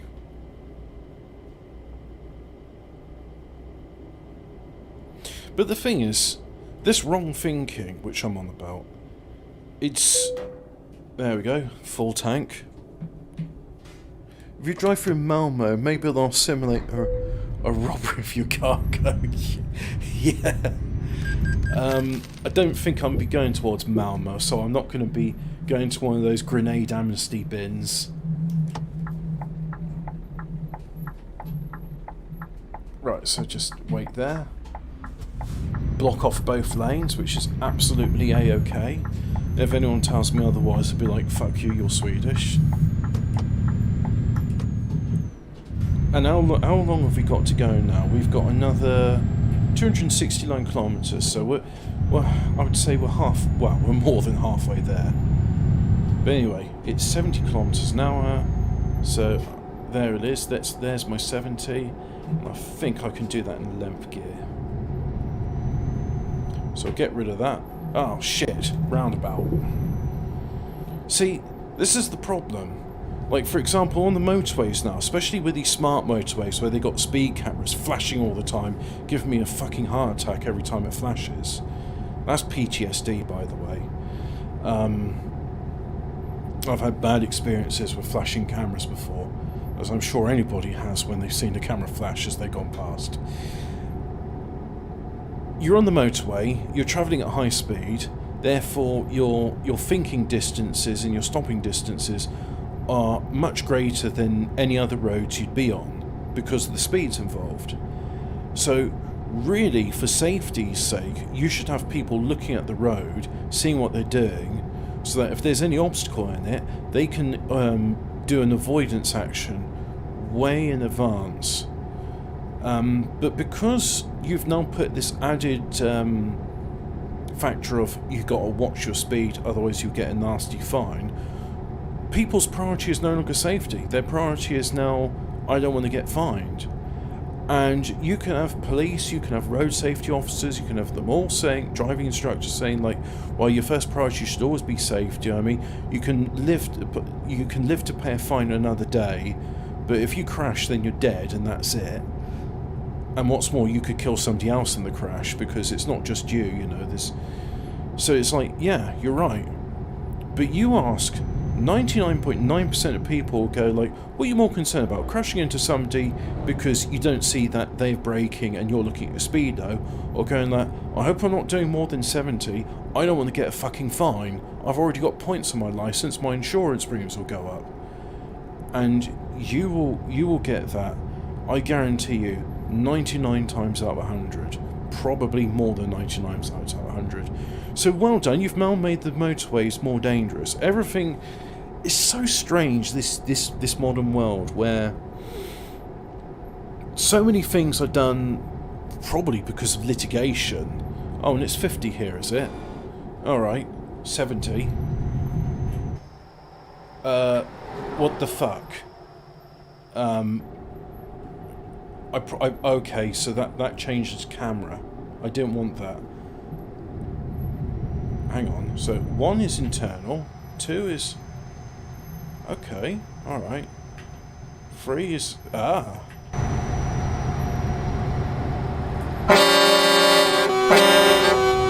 Alert the policeman to my presence. Oh, wait a minute. Was that... That's a rear view. That's in front view. Oh, I like this. This must be like that Mad Max thing. It's like, go and get the shotgun shell. Go on, go get it. Yeah. Oh, I just... Oh, shit, okay. Right, let's just go back to normal inside the cab view, shall we? Right.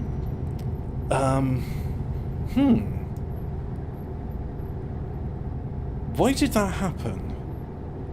I was pressing a button to try and do something. Oh, but anyway, that was it. I was talking about litigation. So, litigation has forced people to make things safer to the point where you'll even have signs like, caution, this tap dispenses hot water. It's like, yeah.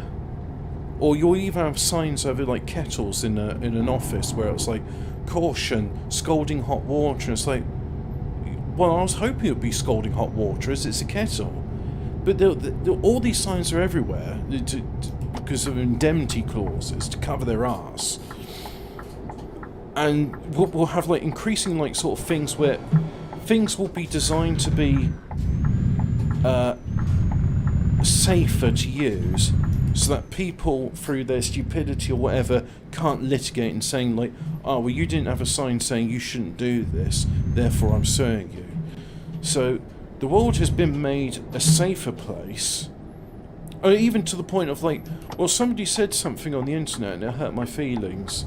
Oh, okay, we'll make laws saying that they are no longer able to say those things. Therefore, the internet will be safer. So all these laws are put in to make things safer. Yet at the same time, they'll do things which are really quite dangerous, like speed limits on motorways with variable speed limit cameras, so that rather than looking at the fucking road ahead of you, you're looking at your speedo. So when got to do it again, bastards.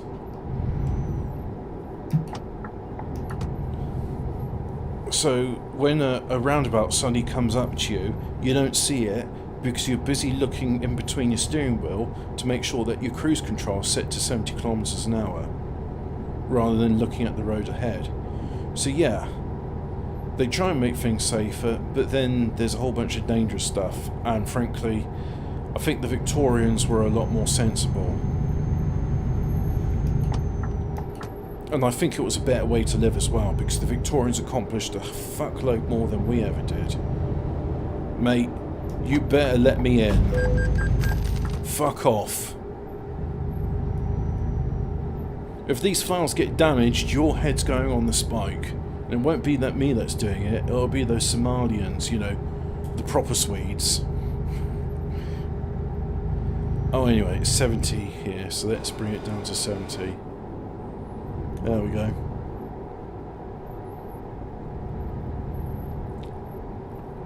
It's just like aim away from face on toy guns.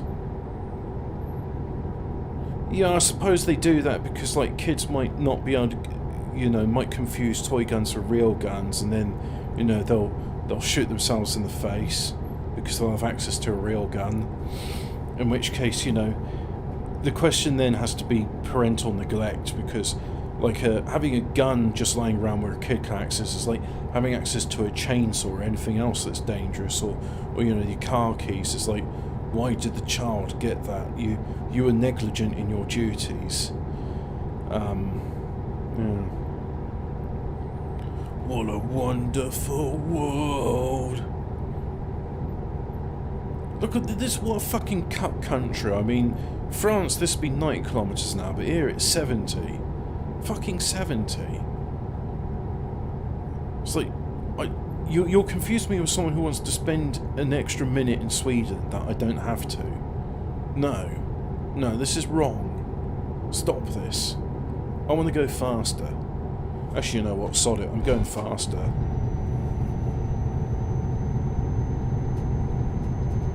Screw your optics, I'm going faster.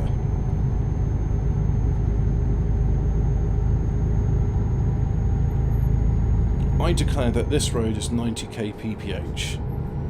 And I'm from West Africa, so I can say that whenever I want. There we go, that's better.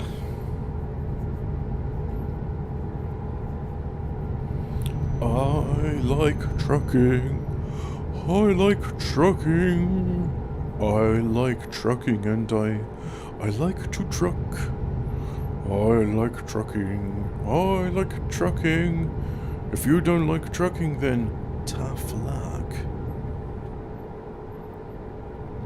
Do I have any bacon in the fridge? I won't be able to do chicken and bacon if I don't have bacon in the fridge. Speeding offence? How about this for speeding offence? Suck them, Bjorn. Don't you understand that this is part and parcel of my culture? I'm not speeding, I'm just doing French limits.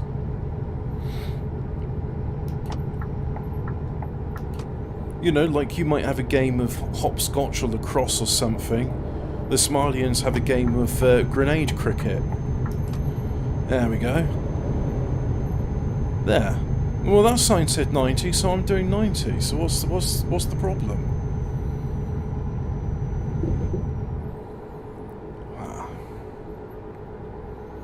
Sometimes you have to take an unorthodox approach to this, and you know what?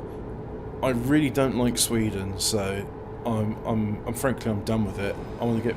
Well, the retard's engaging. I'm going downhill. Sorry, not the retarder. That might offend somebody on the internet. I mean the spastic mongoloid flid brake. The Durbrain brake.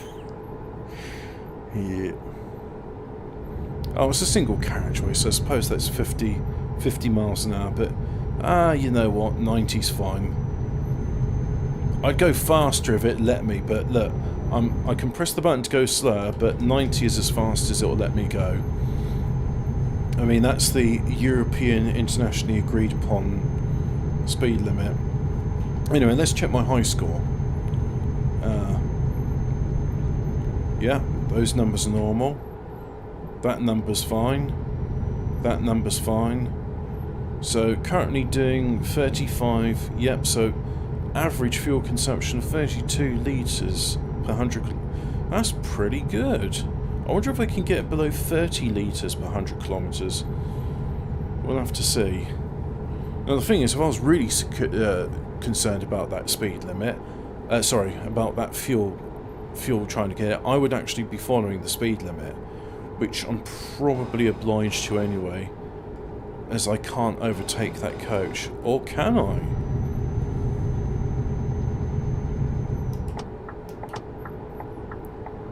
Now we do that. Fuck off.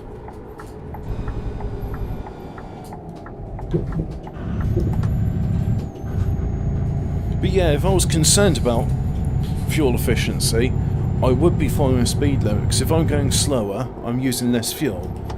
But that's all well and good, but you gotta understand this is Sweden, and I don't like it. And anyway, Here's Kalama. Oh, I've achievement progress. Sightseer 5 of 27. Maybe if I alert other road users to my presence, that will change. Yep, it did.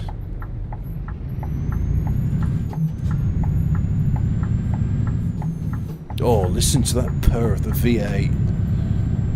I was right. I didn't get bored of listening to that thrumming away in the background.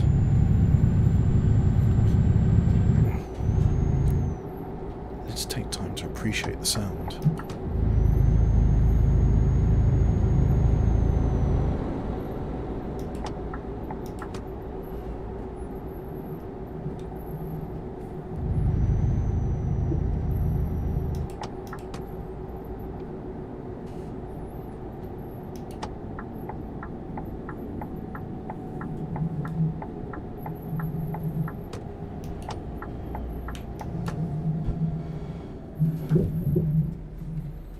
Alright, I'm here.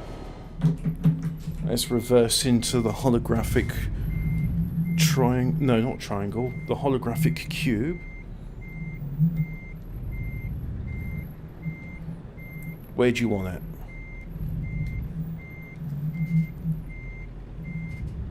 Well, I've got to bring my tractor onto it. Yep, I've got to bring the tractor onto it. Handbrake on. Wonder if, yeah, lorry. If you were owning a fleet, you will probably have GPS telemetry systems on it, so you know exactly where your lorries are at all time. Not only does that allow you to spy on all your workers. Fire's going low.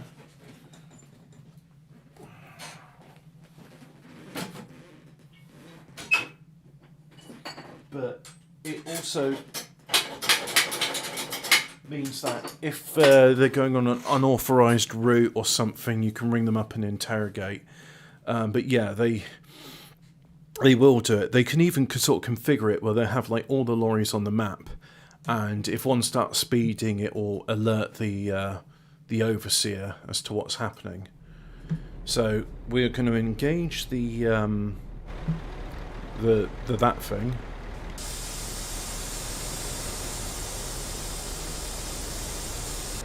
Right, that's engaged. Let's have a look at some of these levels. Wow, that makes no difference. Anyway, go in gear.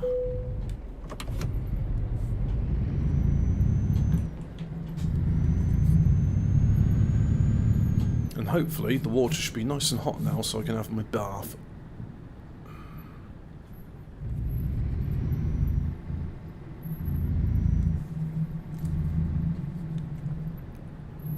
Oh, this is a bit of a tight squeeze.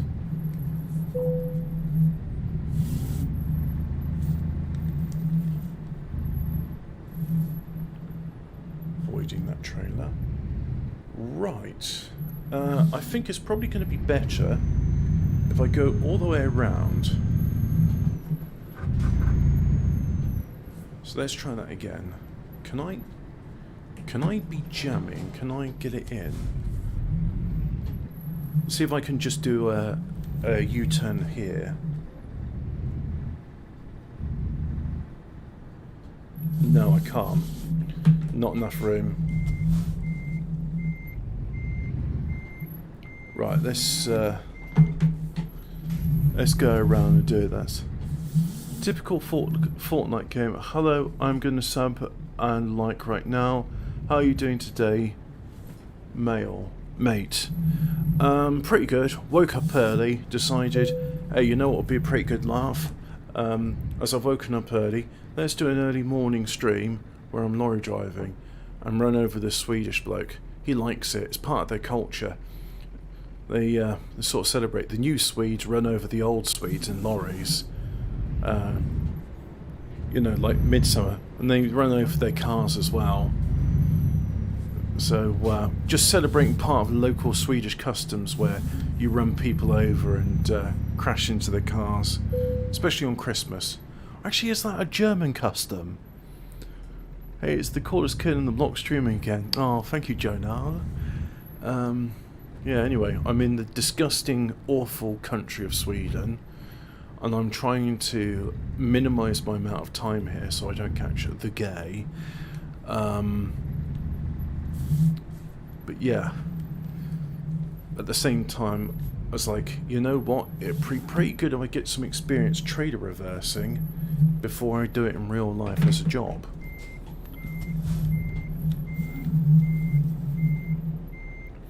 So, as much as I want to skip this, I'm doing it.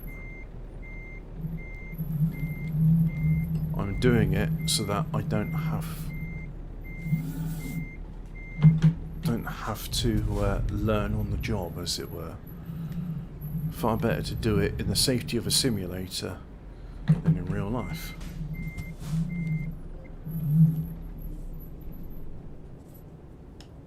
Helps if the engine's on.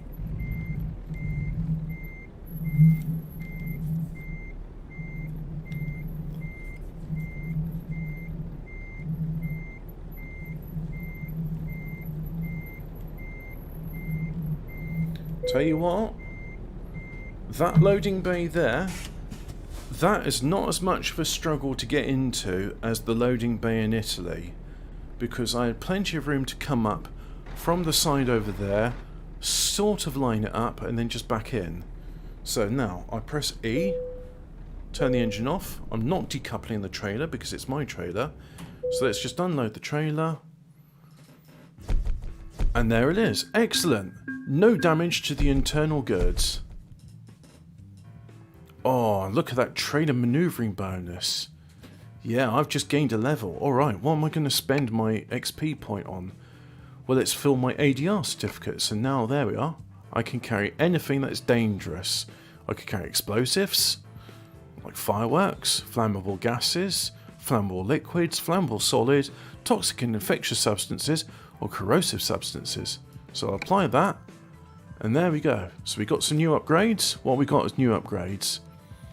Oh, the space. We've got lower grills. We got new engines, a Scania. We got 508 horsepower one. Yeah, I think I'll have that. 580 horsepower. Now we're talking. What have we got on DAF? DAF's got a new 530 horsepower engine. Iveco has got shit, because Iveco really is the budget, you know, it's the Tesco everyday value brand. MAN is much like, it's the second cheapest. What has Mercedes got? It's got a new engine, 451, oh yeah, 405 kilowatts, that's why they do it in kilowatts. Renault does a 520 horsepower, or Peugeot. Is it Peugeot? Ah, I forget what it is now. But they have a different horsepower rating than the English or American horsepower rating. And they're Scania. What have Volvo got? Oh, they got a 600 horsepower engine. Very nice. But anyway, that's me done. If you like Hobbit, you can find on my channel Tuesdays and Thursdays. That's right. So Tuesdays is JJLE. It's at 7 o'clock. And Thursdays is 14 Words, and that's at 7 o'clock. And tonight, it will be a topical panel show. I asked the chat what number it is, but I'll find out later. Banter Nationalism episode, I think it's 105, it might be 106.